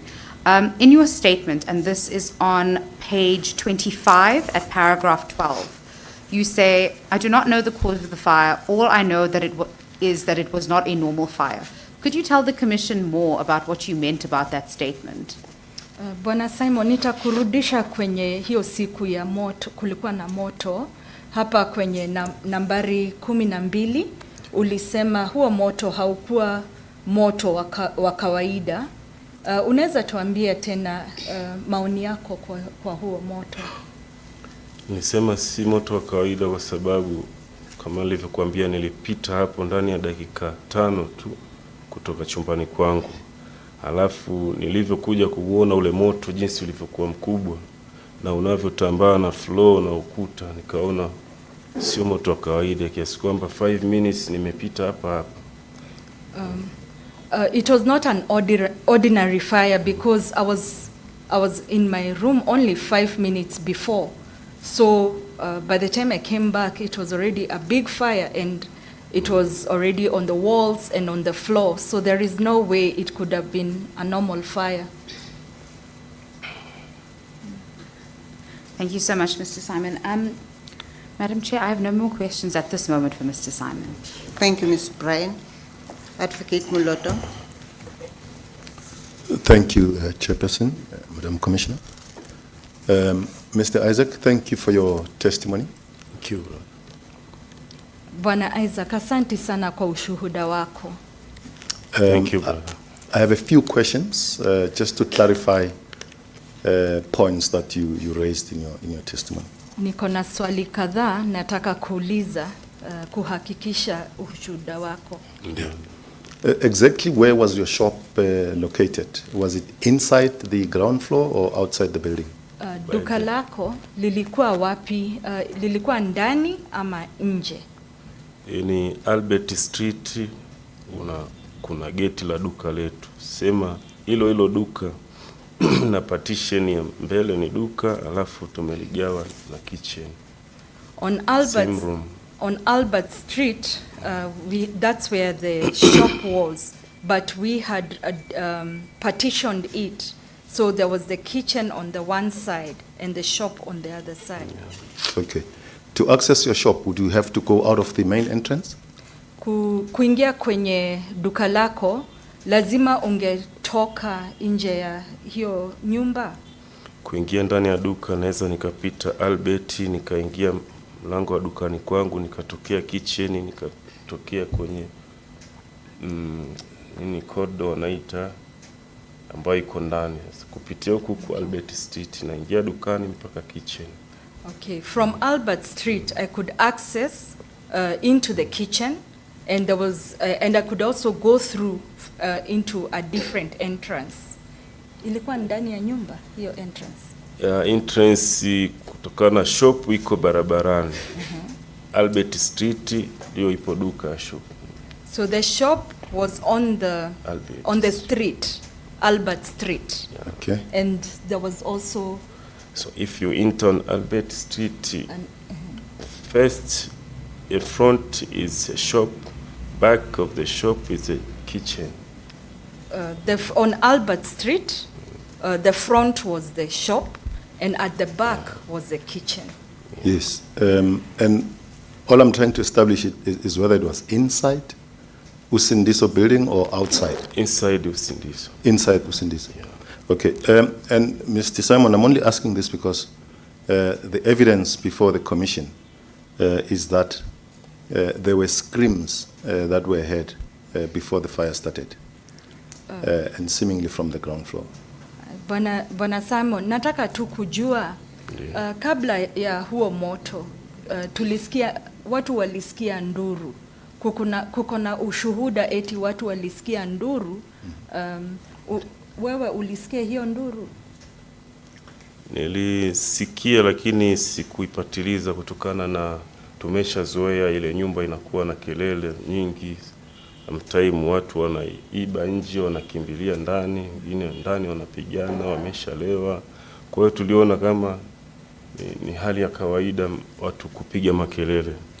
Before the fire, I heard the screams, but it was usual to have a lot of noise in the building. People running in, going out, screaming. So he did not follow up on the screams. Yeah. The nature of the screams in question are said to have been that of one who was possibly assaulted Can you comment on that? Mwenye alipiga nduru ni kama alikuwa anapigwa. Ulisikia kitu kama hiyo? Niliweza kusikia makelele tu ya watu, mtu akiwa analia, lakini sikuweza kuipatiliza sana kutokana na nilikuwa busy katika kitchen yangu, na nimesha kwambia kama ni hali ya kawaida kusikia makelele katika, kwa sikupatiliza kwa muda ule. I had one person screaming, but because I was busy, I did not really follow up on, because it was a normal thing in the building to have noise. Yeah. Maybe just additional info for Mr. Simon to comment upon. Mr. Simon, the evidence is that the screams may have gone on for about an hour. Bwana Simon, kuhakikisha tu, hiyo nduru ni kama iliendelea kwa lisali moja. Kwa ninavyokumbuka mimi, before the fire, since it was no electricity, there was no music, so you can hear the noise from any side, but you can't recognize that, or you can't follow noise after noise what they are doing. Yeah. So before the fire, there was no electricity, there was no music, but there was a lot of noise. So you couldn't follow from which side it's coming from. Okay, thank you. Other evidence, Mr. Simon, suggests that before the fire started, an explosion of sorts was heard. Is it something that you could have picked up? Bwana Simon, kabla ya moto, iko ushuhuda eti kulikuwa na kitu ililipuka. Wewe ulisikia kitu imelipuka? Hapana, sikuweza kusikia, ila tu nilikuwa na subiri time ya load shedding ifike ili tuweze kupata umeme niweze kuendelea, lakini sikuweza kusikia mlio mkubwa wowote. No, he did not hear any explosion.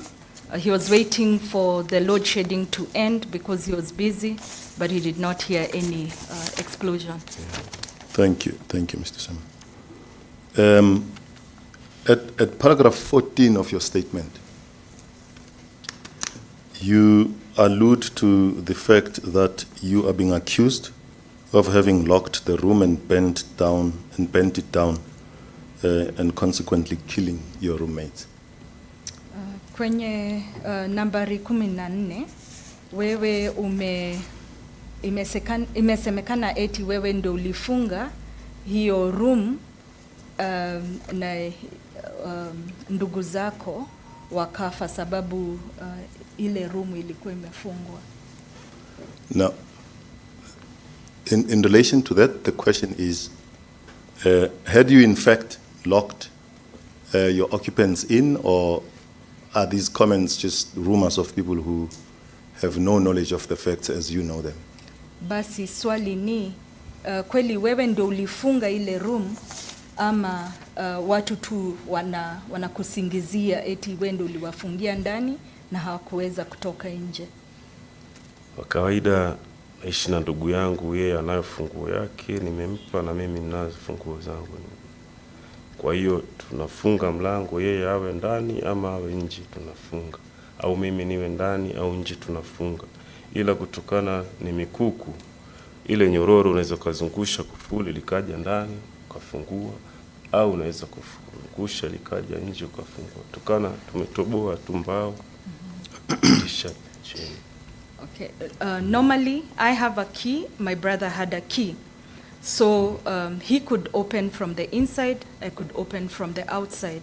There was a chain and there was a hole in which you could turn the chain around and open the padlock, or turn it to the outside and open the padlock. Yeah, that's nachokumbuka mimi. That is what I remember. Thank you. With regards the direction from where the fire came from, you testified that at a point you were walking towards your room, and that's where the fire was coming from. when you sought to go towards the kitchen, you also encountered the fire. Moto ulitoka wapi haswa haswa? Ulitoka kutoka room ama ulitoka kitchen? Sababu ulisema kulikuwa na moto upande zote. Now, let me pose the question. I was just summarizing his evidence. The question is, are you able to say precisely where the fire first came from? Which side? Unaweza sema kweli haswa moto ulitoka upande gani? Ni moto ulipotoka kutoka kwenye chumba changu mpaka kitchen. Moto ulianzia ni hapa katikati, lakini kuna gawanyishwa na kona tu. Toke kitchen unanyosha ukunje, alafu ndo unanyosha tena ufike kwenye rumu yangu. Kwa hiyo hapa katikati hapa ambapo kuna tepu ya maji ndipo moto ulipoanzia kwenye vyumba hivi hapa ya mwanzo, ambapo kuna njia nikitoka kitchen na kunja kuja kwenye rumu yangu. Hapa katikati kwenye tepu ya maji ndipo moto ulipoanzia, ambao imeangalia na rumu hizi. The fire came from the middle. On the one side, from the kitchen, there is a corner, you turn around, and then there is a room. In between, that is where the fire started, and there are other doors in between that. So the fire started in the middle. Thank you for that. There are no more questions for this witness, Chairperson. Thank you, Advocate Miloto. Mr. Myandu. Thank you, Madam Chair. We would like to pose at least two questions of clarification. Yes. Let there be questions of clarifications, Mr. Myandu. Thank you, Madam Chair. They certainly will be. The opportunity will not be abused. Good afternoon, Mr. Simon. I'm good, brother. Mr. Simon, as I've said to the Chair, I'd like to clarify certain points arising from your testimony. Bwana Simon, nataka kuhakikisha kutoka ushuhuda wako, nitakuuliza maswali kadhaa. Ndio. In paragraph 5 of your statement, as well as in your verbal testimony, you confirm that you moved into Usindiso building during 2021. The first question is, how did you find out that there was a place to live or a room that was available for rental at Usindiso?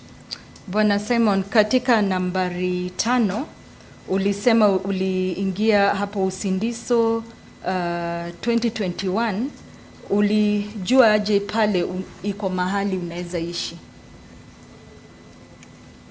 Baada ya corona nilipoteza kazi, hivyo nikashindwa kumanage nilipokuwa nakaa commissioner 200.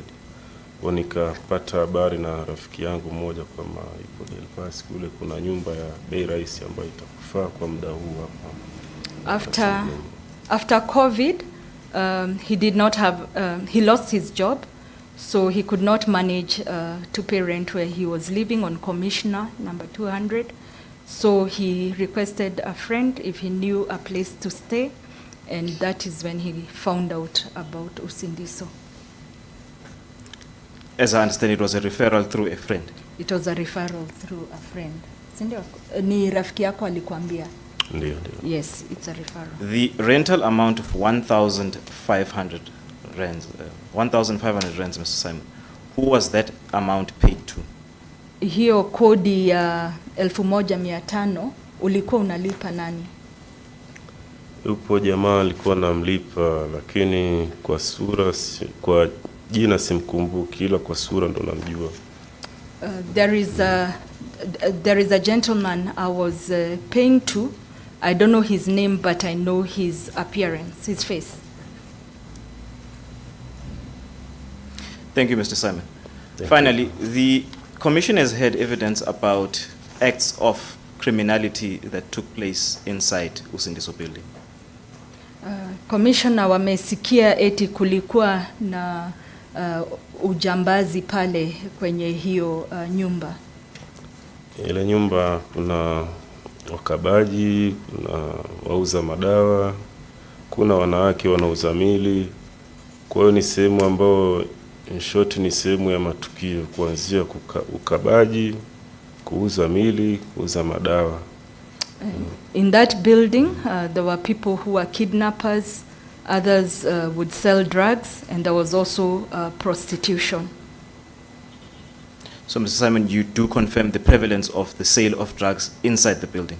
Kwa hivyo Bwana Simon, unasema kweli kulikuwa na wauzaji wa madawa kwenye hiyo nyumba? Nilikuwa naona kwa sababu alikuwa polisi akija kuaresti watu, naona kwa macho yangu. I used to see the police coming to arrest people, so I witnessed that. Thank you, Mr. Simon. Thank you, Madam Chair. Thank you, Mr. Mnyando. Ms Sondo. Thank you, Chairperson. I just have one question. Good day, Mr. Simon. Habari Bwana Simon. Thank you, sister. I wanted to ask you, in paragraph 13, you refer to people who had died in the fire and had, I guess at that time, not been found. Have they since been found? Your best friend's girlfriend, your own roommate, and the 3 visitors in your room? Bwana Simon, umesema kulikuwa na watu walikufa kwenye huo moto. Umeshawapata au rafiki zako? Iko ule alikuwa girlfriend ya rafiki yako, ndugu yako, umeshawapata?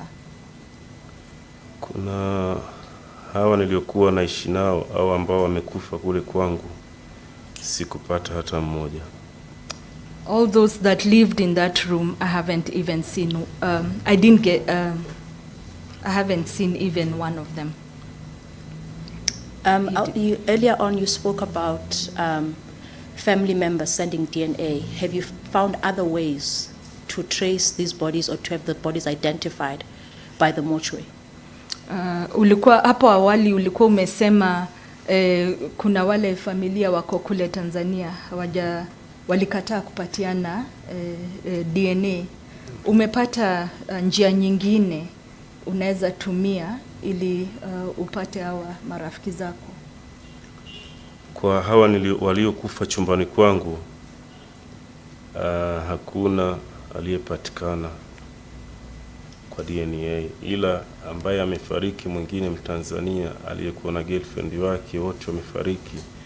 Yeye alikuja kuonekana baada kama mwezi hivi, baada kutuma ndugu zake kufuatilia DNA test wakatuma, ila yes, nilikuwa siishi naye, yeye alikuwa anaishi na familia yake.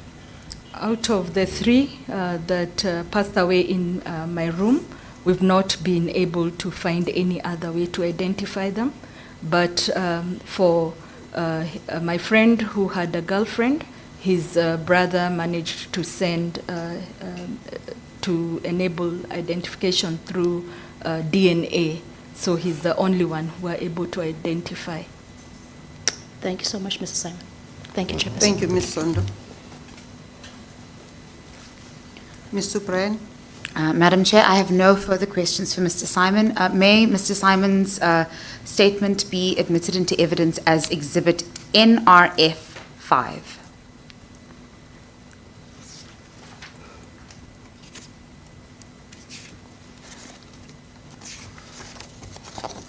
Yes, the statement of Mr. Simon is admitted as an exhibit NRR5 into the record. Thank you, Madam Chair. Mr. Simon, thank you very much for coming to the commission to give evidence. Asante sana Bwana Simon kwa kuja kupatiana ushuhuda. This is greatly appreciated. Tunasema ni asante sana. Thank you, Madam Chair. You may step down as a witness. Thank you so much. Asante. Madam Chair, we have one more witness for the Commission today, if that is still acceptable. Yes. Thank you so much, Madam Chair. Madam Chair, we would like to call Ngobile Lamula. She will require a translator in Zulu.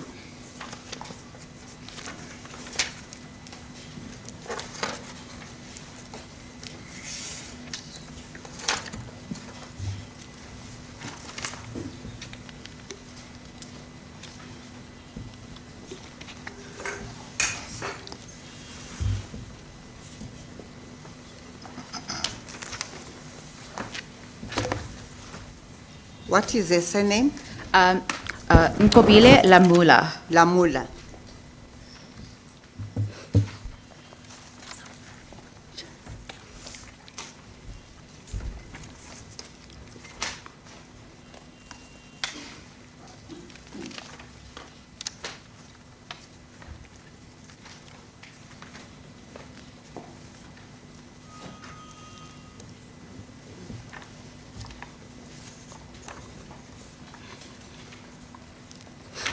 Advocate Mulato. Thank you, Chairperson. Ms Lamola, do you have any objection in taking an oath? Nkosazana Lamula unayo ukungqikaza ngokuthatha isifongo.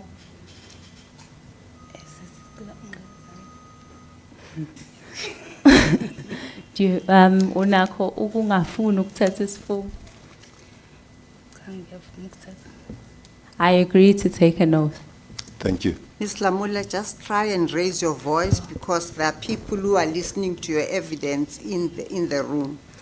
Nkosazana Lamula ngicela ukhulumele phezulu ngoba khona abantu abazama ukuzwa ukuthi uthini njengoba sihleli la emuva. All right. No problem, Chair. Thank you. Ms Lamola, do you swear that the evidence that you are about to give is the truth and nothing but the truth? Nkosazana Lamula uyavuma ukuthi lobufakazi ozobuthula kule commission kuyiqiniso akulona enye into ngaphandle kweqiniso na? Yebo ngiyavuma. Yes, I agree. If so, please raise your right hand Makunjalo ngicela uphakamise isandla sakho sokudla. and say, I do. Nkosi ngisize. Thank you. The witness has been sworn in. Thank you, Advocate Mulato. Mr. Brian. Thank you, Madam Chair. Good afternoon, Ms. Lamula. Sawubona Ms Lamu. Yebo. Ms. Lamula, could you tell the Commission where you are from? Nkosazana Lamula ucela utshela iCommissioner ukuthi ungwakubi nendawo. Ngiphuma eScott eWembisi. Ngiphuma eEscott eWembisi.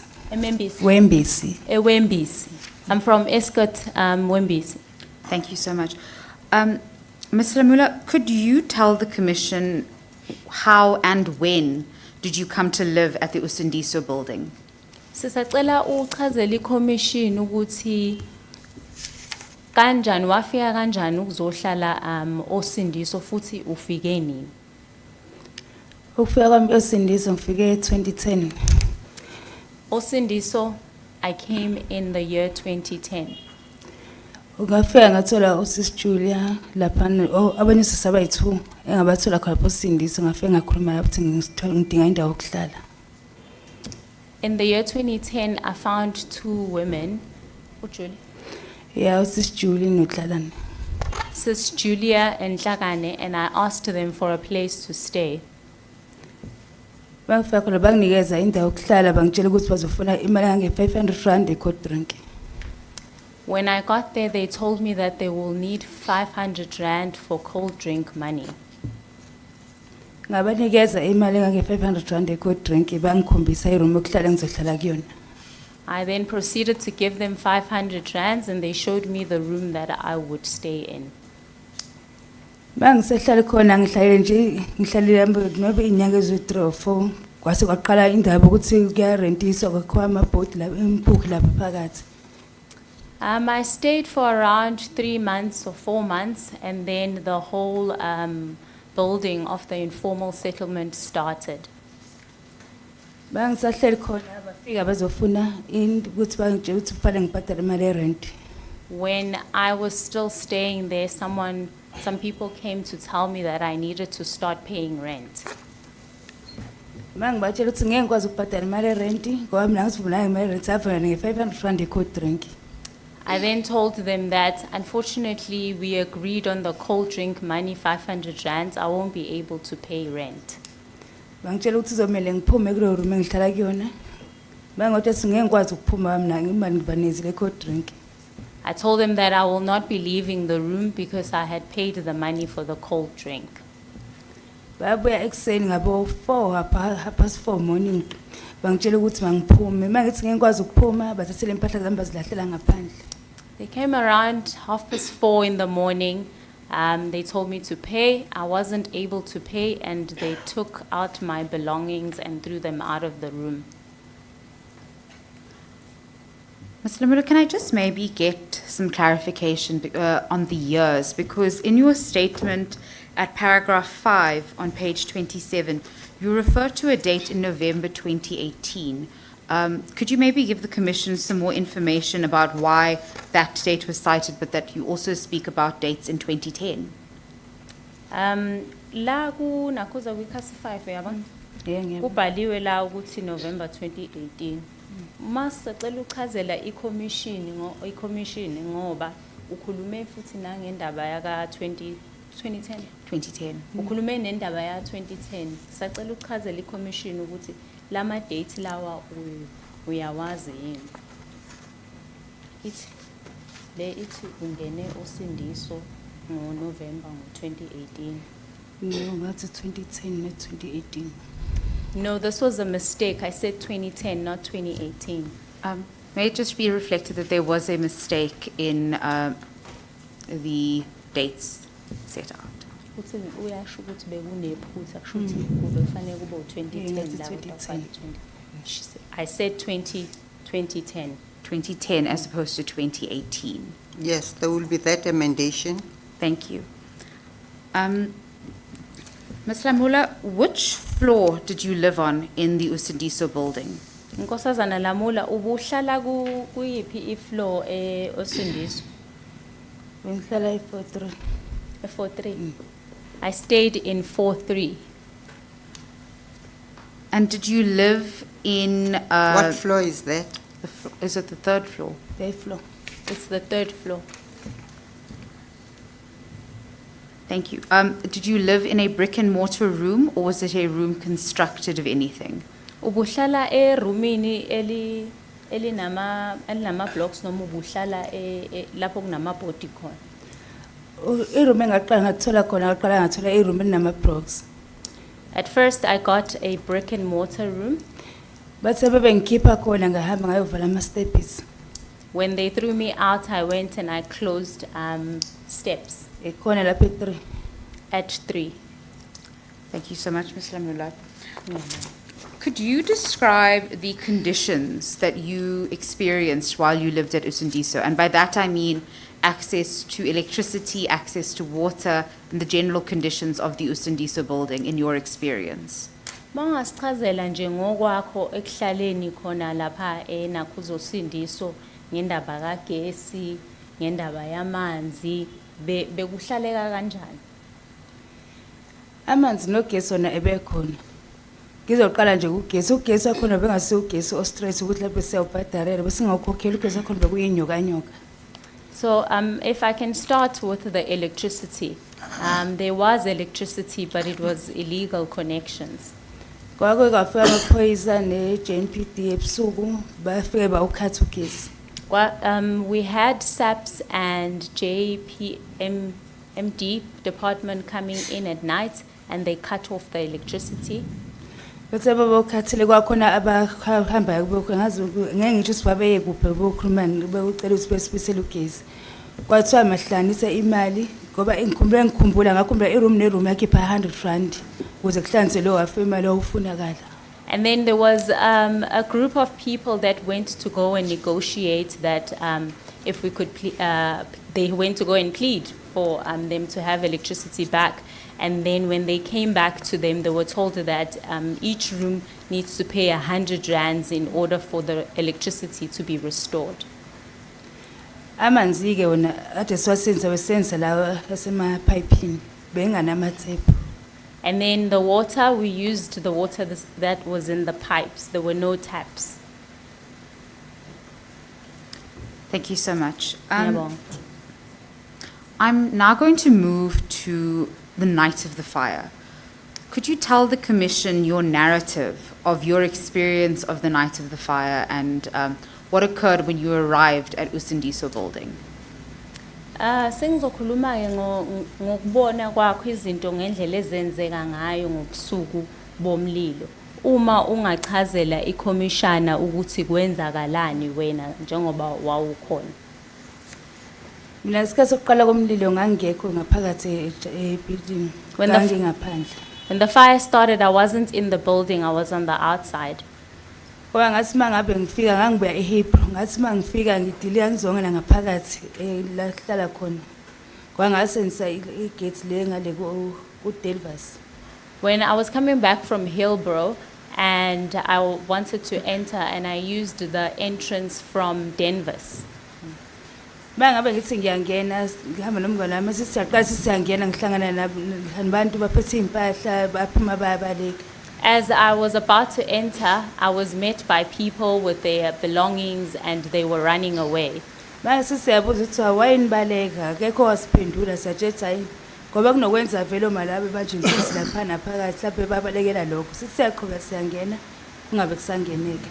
And when we inquired to ask why are you running away, no one answered us. And then we were like, but since the Malawians normally get mugged anyway, it's probably the same thing. And then we entered, me and my friend. Salma siqhubeka sisiyangena siqhubeka steps sisongena second floor azange sisafika khona zaje sabuyela emuva nxa isimoke sabona siqhamuka.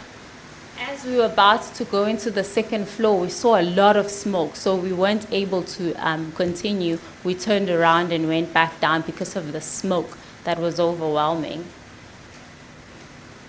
Sasilokho sibe ngaphandle sibona abantu lokho bephuma lapha abanye bezilahlela abanye besiphosa amafastela. We were standing on the outside and we saw people just jumping out of the windows and throwing themselves out of the windows and stuff out of the windows. Sasithime kanjalo sabona usalokho sirounda khona ngaphandle ngoba ngabona sengibona akhule engalapha ngaphakathi emotweni leyo iambulance. Ngahamba ke mina ngafika bizo fan vehicle ukuthi nangu akhule ngapha kwiambulance. And then I was moving around the building and then I saw Akule and I saw Van Veek and I told Van Veek that Akule is in the ambulance. Wabuya ku Van Veek ayakhona kwiambulance lapha olokho sibheke sibheka ubandile ukuthi bandile ukuphi. And then Van Veek went to the ambulance and then we were looking for Bandile, searching for where Bandile was. Sazama ukuthi singene ngentrance le engale ku Albert engile lapha se clinic sithi sizama ukuthi ngibandile so mina angikhonanga ukungena isimo sokuthi ngine asthma. So we tried to use the Albert entrance to go and look for Bandile, but I wasn't able to enter because I've got asthma. So I tried going in and then I also got like a bit of a burnt on my cheek, but I wasn't able to go in.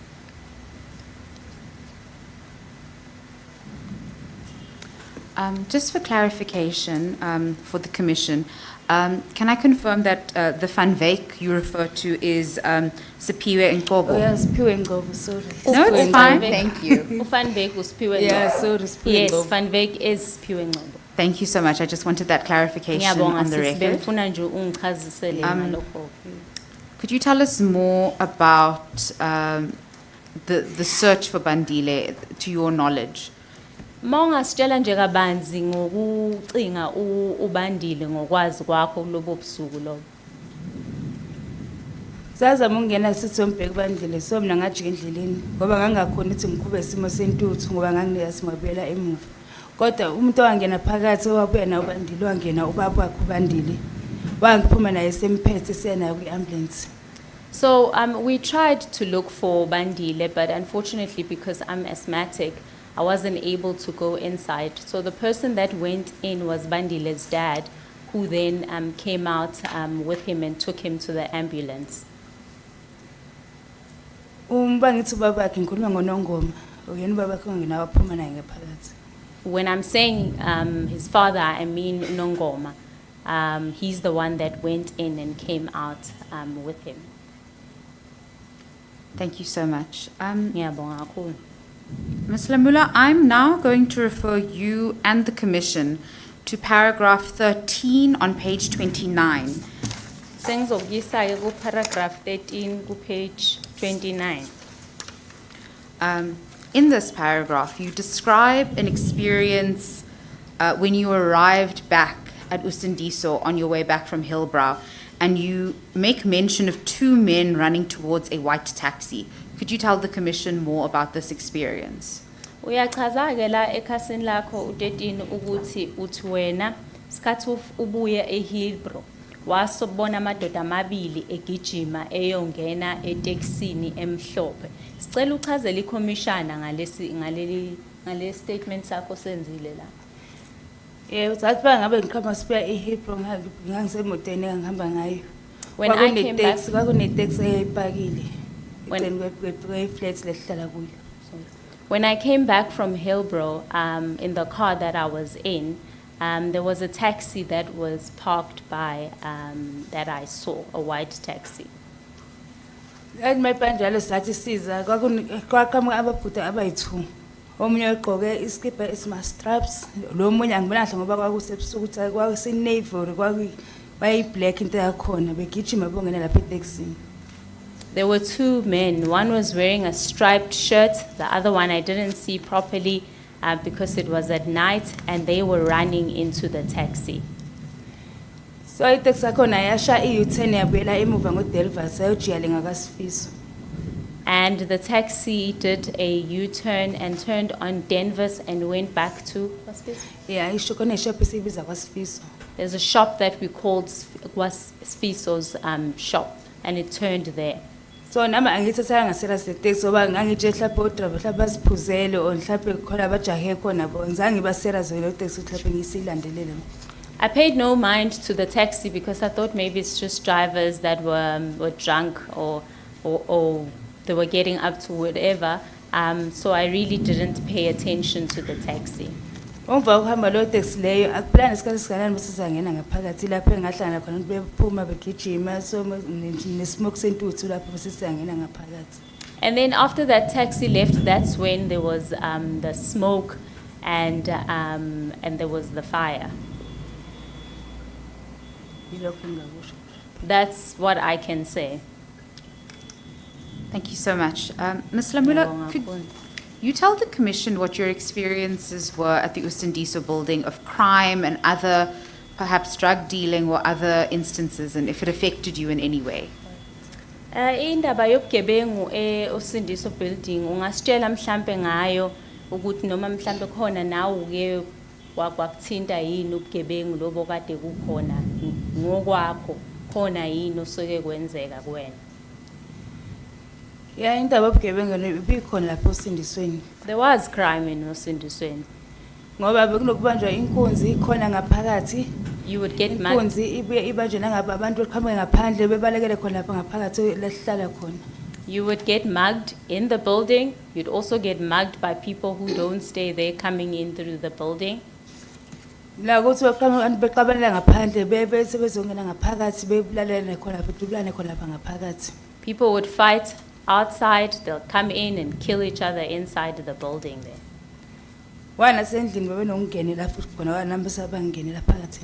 Even in the houses that, even in the rooms that we were staying in, they would actually break in. I've also had someone breaking into my room. I was in the room when they actually broke in. Thank you so much. Ms. Lamula, what did you lose in the fire? Did you lose possessions? Did you have any losses or deaths as a result of the fire? Ikupho kwakulahlekela kulomlilo. Khona impahla wayilahlekelwa iziphi izinto owalahlekelwa yizo ngalomlilo.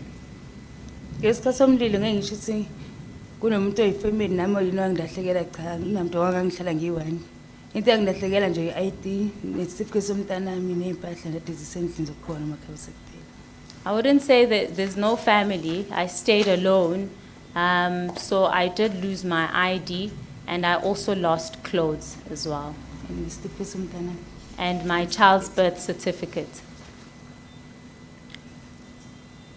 Thank you so much. Ms. Lamula, before I close, where do you now live? Ngaphambi kokuba ngivale usuhlala laphi manje? Ngesikhathi kade kusade kushilo le Usindisweni sahamba sayohlaliswa eHofren. Sasusa khona sasiwa eDenver. Lese sihlala khona emkhukhwini. After the building burned, we were taken to Hoffman, and after that we were taken to Denver. And what are the conditions like at Denver? Sinjani isimo sokuhlala eDenver? Simo sokuhlala eDenver sise asikho right, nenhlalo yakhona inzima esikhanisa amakhandlela sibasa nomlilo. And nginane video lana yakhona la sihlala khona ukuthi indawo singenela amanzi, indlu impahla ziba amanzi yonke into. The situation is really dire in Denver. It's so bad that when I have a video that I could show you. And when it's raining, the water comes into our rooms. We don't have electricity. We don't have electricity in the place, and it's very problematic. I have a video. If you want to see it, I have it. I can show it to you. Madam Chair, should we make arrangements for the video to be accepted if it's acceptable to Yes. yourself? Thank you. We'll make an arrangement for the video. Sizokwenza amalungiselelo ukuthi sikwazi ukuthi sithole i-video. We also cook on the fire. We have no electricity. Nona bahleli khona lapha nje uma lina nje izulu amanzi angena endlini. Kuba amanzi yonke into lesihleli khona lapha endlini amanzi ahlika ngezenke kanje qhamuka phezulu ehlele phansi. Akikho inhlalo right lapha nama security asisenawo. Lesikhathi sifika lapha kunama security. Kodwa lesikhathi sehabe security sehamba asitshela ngalutho njengoba bahlali ukuthi hayi ama security asehamba phela contract yakhona cha. Sabona nama security kusengasekho ekseni. Yeah, it's really bad. Just when it's raining, the rain comes down through the corrugated iron. There's water literally up to here. Our clothes are wet, and as well as security, we don't have security anymore. Previously, when we got there was security provided. Now, however, there's no security. No one communicated anything to us that the contract had expired. We just saw no security. So the situation is dire. We are not safe there at all. Thank you so much, Ms. Lula. I have no Ngiyabonga further kakhulu. questions, Madam Chair, at this moment. Thank you, Mr. Bryan. Advocate Muloto. Thank you, Madam Chairperson, Commissioner. Thank you for your testimony, Ms. Lamola. Ngiyabonga statement sakho Nkosazana Lamula. I'm going to ask a few questions just to clarify part of the testimony that you shared with the Commission today. Ngizokubuza imibuzo embalwa ukuze ngizothola ukuchaziseka ngezinto ngifuna ngetestimony yakho namhlanje. Yeah. With regards to the two men who boarded a taxi, one in a maroon T-shirt and the other in a black jacket, did you manage to get a glance of them, of their faces? Lamadoda amabili okhuluma ngawo ayengena eTexini ngesikhathi ubuya eHillbrow, omunye wayegqoke iskipa esimaroon, omunye egqoke Not maroon, smart stripes. stripes, not maroon stripes. Wazile mhlawumbe ukuthi ubabone mhlawumbe iglance mhlawumbe ubabone bona ukuthi banjani. Ike ngibe lapho ukuthi azange ngibanotice iface no nje ngoba ngabona ngangisemoteni mina bekhamba ku entrance lesingena kuyona begijima bongena eTexini. That's the problem there.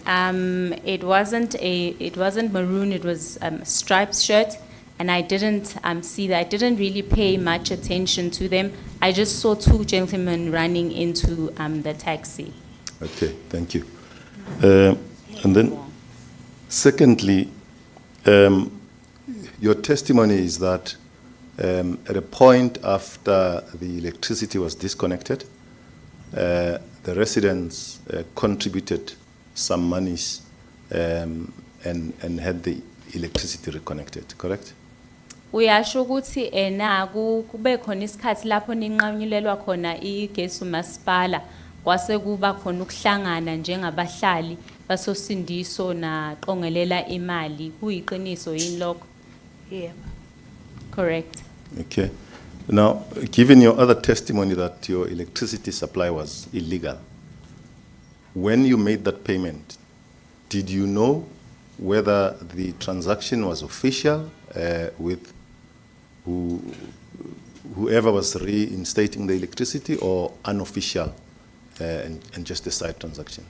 Mayelana ngokwazi kwakho ulwazi lakho lokuthi kusukela ekuqaleni vele inakhuza yenu nani nezinyokanyoka nani ifakile lapha ngokomgunyathi ugesi wenu njengoba sekuqongelelwa le mali ke wawazini ukuthi mhlambe izonikwa bani leyo mali leyo. ngesikhathi kuhlanganiswa imali leyo thina vele e3 sasingenawo ugesi wawukhona second le first floor second floor bese kuzobe se4 ugesi wawukhona la e3 ugesi wawungekho vele sabe sesudonsa le phansi la udonsa khona ugesi nathi sidonsa ngeintamo ezinje ukuthi sikhona ukuthi sikhanyise endlini ukuthi imali yayihanjiswa kuphike ngeke ngiyazi sayihanjiswa kwathiwa nje laba bakhumula ugesi ibona abafuna imali ukuthi bezosibuyiselela isigubhu lesabasikhiphile.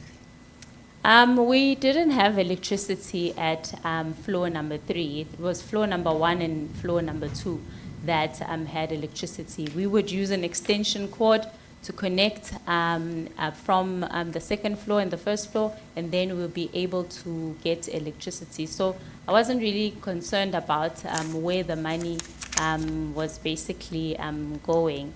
We just wanted electricity. Engasho ukuthi le mali shothi ayihambise kulabo bantu bamasipala babethe bafuna le ababefikile bezokhipha ugesi. So what I can say is that the money was sent to the people from the municipality who had come to remove the box, the electrical box, and that money was given to them. Yeah. Do you know if the money was paid on site or some of your representatives had to go to their offices to pay? Uyazini ukuthi imali yakhokhelwa lapha enani khona babanika kuphi imali babanika imali lapho Usindiso noma bahamba baya kwamasipala bayokhokha leyo mali. Anginasho ukuthi imali babaniza kuphi wami ngagcina ngokukhipha le mali akuthiwa sezikhiphe room le room azangisabona ukuthi bayihambisa kuphi noma bafika bona bayibanikeza or bayihambisa angisabona. I don't know. I don't have any clarity into that, whether it was paid on site or whether it was at the municipality. I don't know. Thank you very much, Ms. Lamona. Those would be the end of the questions, Commissioner. Ngiyabonga kakhulu Nkosazana Lamula ibona kuphela imibuzo yami leyo. Thank you, Advocate Muloto. Mr. Myandu. Thank you, Madam Chair. We'd just like to pose one clarification question to the witness. Yes, you may. Good afternoon, Ms. Lamula. Sawubona Nkosazana Lamula. Yebo. Ms. Lamula, I just want to clarify, you moved into Usindiso building during 2010. Nkosazana Lamula ngifuna nje ukuzwisisa kahle uqale ukuhlala Usindiso ebhilidini loSusindiso ngo2010. Yebo ngiqale ngo2010. Yes, I started in the year 2010. And when you started living there, you did not perhaps meet Pastor Bradley? Sikhathi uqala ukuhlala lapha ukaze uhlangane nomuntu okuthiwa umfundisi uBradley? Cha mina isikhathi ngingena lapha bengathola labo sisabethu abanginikeza iroom. Ngoba isikhathi ngisahlala khona bekumuntu esifana nomuntu ebenesikhiye sakhe sokuzivulela igate. Bengekho abantu besilisa khona mhlawumbe besifazane kuphela isikhathi ngingena. No, when I started living there was just these two women that I told you about. Everyone had a key into the building in order for them to be able to open the gates and have entry into the building. Was there a crash when you started living there? Beyikhona yini crash isikhathi uqala ukuhlala khona? Angiyifica ngecrash. No, I didn't find a crash. Were there meals provided on site in the building by a chef or a cook? Bekukhona yini umuntu obeniphekela ukudla lapha ebhilidini mhlambe umpheki noma ushefu enike ukudla? Cha, mina la ngangena khona e3 ngangena nje vele ngisiphekela ngininto zami zokupheka khona akazi umuntu engabona ukuthi uyapheka lona or lo wenzani cha. No, when I moved into 3 there wasn't anyone cooking. I had my own cooking utensils and I was cooking for myself. Thank you, Ms. Lamula. Thank you, Madam Chair. Ngiyabonga Thank you, Nkosazana Mr. Nyandu. Lamula. Ms. Sondo. Thank you, Chairperson. Good day, ma'am. Sawubona Nkosazana Lamula. I just have two questions for you. You spoke about the electricity being disconnected, the electricity. Did you have days that you went without electricity or it was reconnected on the same day? Nginembuzo embili nje eyakho Nkosazana. Ngicela ukubuza ukuthi ngekhathi beninqamulela ugesi kwaba khona yini insuku lapho enahlala khona nginingenawo ugesi na? Yebo zaba khona. Yes, there were days when we had no electricity. Thank you. The second clarifying question, you spoke about living on the stairwell. Before you lived in that stairwell, was the stairwell in use by other residents in the building? Ukhulume ngokuthi ugcina usuhlala eyitebhisini. Ngesikhathi uhlala uyohlala kulezo yitebhisi, babeyisebenzisa yini abantu abahlala ebhilidini lezo yitebhisi na? Cha, itebhisi ngize ngihambe ngiyohlala kuzona kwakuyitebhisi sezivaliwe, zazingcolile nje itebhisi zakhona sebezivalile namabhakla. So umnyango wase-3 ngawuvula mina, kwakuwona umnyango ababewuvale ngawo, moshana phansi. E2 kwakunebhakla elalivaliwe lapho, E1 kunebhakla elalivalile, ushona phansi le ngasekliniki kwakunebhakla elalivaliwe lapho. With burglars, it was all locked up, so no one was using that staircase. Ngama steps akhona ayesenziswa kudala ngesikhathi amanzi sasihamba khona masiyokha amanzi wakha E4. Avalwa ke emva kwalokho azange sasebenze amanzi sesiwakha khona la epassage la kuma pipe. They used to use those stairs when we still had, we were collecting water on the 4th floor. Yeah. On the 4th floor, but once we stopped collecting water on the 4th floor, then no one was using those stairs. So are you saying at some point the water in the building was also disconnected? Usho ukuthi khona isikhathi lapho khona njengoba nje benihlala enakhuzaneni Usindiso lapho khona namanzi nakhona anqanyulo. Cha, amanzi akhona ade sasebenzisa amanzi vele ipipe lelicelele elibovu la ucisha umlilo. Wena khona bekudonse ipipe bakhiphela ngaphandle erufini kwase bafaka itape noza bekamanzi aclean ade siwaphuza. No, we were using the fire extinguisher water. The water that we were using was from the fire extinguisher. It wasn't clean water, but that's the water that we were using. We've always been using that water. Thank you so much, Ms Lula. Ngiyabonga kakhulu Nkosazana Lamoni. Mr. Brian? Madam Chair, I think I have maybe one or two more clarification questions, perhaps just to assist the Commission and my colleagues with the clarification of when Ms Lamula moved into the building, if I may. Yes, you may. Thank you. Ms Lamula, I have maybe been assisted by the attorneys who had taken your statements to perhaps maybe pose questions to get a clear picture of when you came to the building. Nkosazana Lamula, ngingathanda ukuthola nje ukuchaziseleka ngendaba ukuthi kahle kahle ufike nini Usindiso inakhuza khona abameli abakusiza ngokuthatha istatement sakho, so ngifuna ukubuza nje imibuzo emibili ukuze ngizwe kahle kahle ukuthi kwenzakalani. Okay. What age were you when you moved into Usindiso? Ubuneminyaka emingaki ngesikhathi uzohlala Usindiso?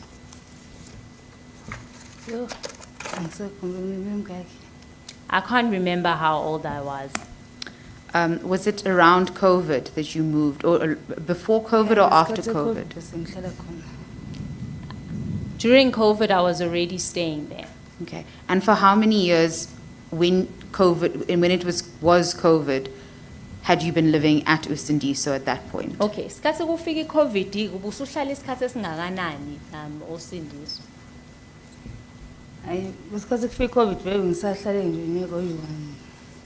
When COVID started, I had been living there for a year. So perhaps it might be safer to say that the November 2018 date was closer to the time. Is there maybe confusion about the 2010 versus 2018? Uma mhlambe ngenzeka ukuthi kunephutha ke mhlambe ukuthi u2018 ngathi useduze yena emayelana nokuthi uqale nini ukuhlala Usindiso njengoba uthi bekunonyaka usuhlala Usindiso sikhathi kufika iCovid, ubona kanjani? Sisingavuma kodwa manje ukuthi angisakhumbuli kahle ngifuqamba manga. I would agree, but to be honest, I don't really remember. Had you then lived at Usindiso for more than 10 years, if the 2010 date was correct, or is it closer to 2 to 4 years, if the 2018 date was closer to, or rather 4 to 6 years? Mawucabanga mhlawumbe ungabe ubukade usuhlalile khona Usindiso iminyaka ewu10 ngaphambi kweCovid uma ucabanga? I don't think so. I hadn't lived there for 10 years. So Madam Chair, could we maybe accept a date closer to 2018 and 2019 by this maybe clarified version, or would you like more clarification? I want you to make your submission. What date should we accept? I think a submission... Remembering, I'm reminding you of what you have already emendated in terms of the documents before me. I had amended in terms of the clarifications that I sought at the time, but I had sought advice from the attorneys who had assisted Ms Lula, and they had said that the consistent version had been a date closer to 2018 or 2019. May the record then reflect a date in 2019, given the recollections. 2018 or 2019? I would say November 2018, as per her statement, which seems to fall in line with her recollection of how long she had been living in the building prior to 2020, when the COVID pandemic occurred. Yes. Okay. I have no further questions, Madam Chair, and if with the amendments and then recalling of such amendments notwithstanding, I just want to again go back to the question of the video that Ms Lula provided. Would now be an appropriate time if my colleagues are in agreement about the video or being shown and added as an exhibit, or are there any objections? I'd like to ask. There will be no objection from our end, Chairperson. Mr. Myando? Madam Chair, Madam Commissioner, there will be no objection from our end. Ms. Sonda? No objections for our end as well, Commissioner. Okay. Yes, Ms. Subrayan? Madam Chair, if we could maybe take an adjournment of 5 minutes so that Ms Lula could provide the Commission with the video, and then if it could be played and then added as an exhibit in addition to her statement. We'll take a 5-minute adjournment.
Yes, Ms. O'Brien. Madam Chair, thank you for the indulgence in order to admit Ms. Lamula's video into evidence.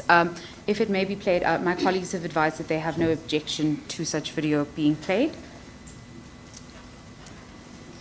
We confirm once more, Chairperson and Commissioner, that there is no that has objection. already been confirmed, Ms. O'Brien.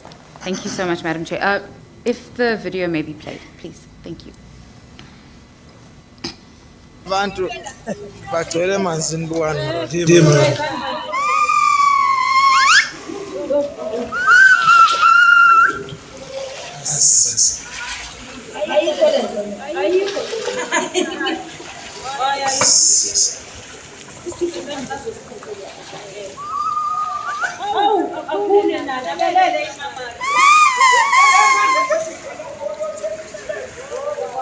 Tanam.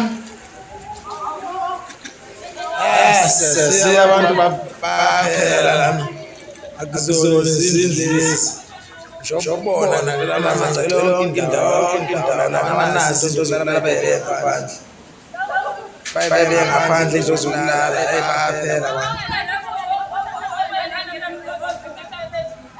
abantu baphela nje ezansi akusafiki nami ngisakhona nokuhamba sangisabothi ngizocwila lapha kuwa nje amanzi angaka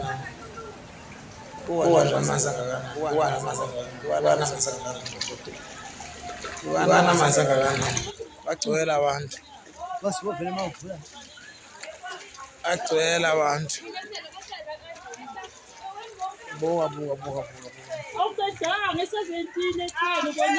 angafika lapha ezansi nje angangeni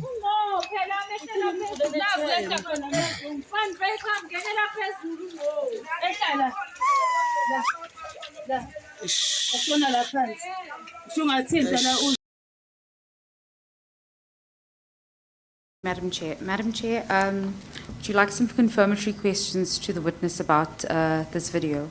Yes. Ms. Lamula, could you confirm for this commission about this video and whether or not it reflects your experiences at Denver? Nkosazana Lamula, ungatshela ikhomishana ukuthi iyona ndlela eniphila ngayo le eDenver? Yebo makekwane izulu iyona ndlela esiphila ngayo lena ukuthi sihlezi sisemanzini kanjena. Yes, whenever there's rain, this is how our conditions are. Ms. Lamula, did you take this video or was this someone in your community who had taken this video with you? Le video sibonayo njengamanje ngabe uwena yini oyiqophile noma khona omunye okuthumelele yona na? Cha akekho ngithumelele ivideo ngithathe izolo esikhathi ade kunezulu ngathi ngayithatha nje yonke indawo la ade kunetha khona ngena khona amanzi. No one took the video for me. I took the video myself. Yesterday it was raining and I took the video. Thank you so much, Ms. Lamula. Nkosazana Lamula. Madam Chair, at this time, could we admit Ms. Lamula's statement as NRF 6 and the video as NRF 6.1? Yes. Exhibit NRF being the witness statement of Ms. Lamula is admitted into evidence, as well as Exhibit NRF being the video recording into the record. Thank you. I have no further questions unless my colleagues have any questions regarding the video. Advocate Muloto. There are no questions regarding the video, Chairperson. Mr. Myandu. Madam Chair, we confirm there are no questions for the witness. Ms. Sondo. No question, Commissioners. Thank you. Ms. Lamula, thank you very much for having come to give evidence before this commission. Nkosazana Lamula, ngiyabonga kakhulu ngokuthatha isikhathi sakho uzothula ubufakazi bakho phambi kweCommission. You may step down as a witness, ma'am. Ungehla njengofakazi, siyabonga. Okay, ngiyabonga.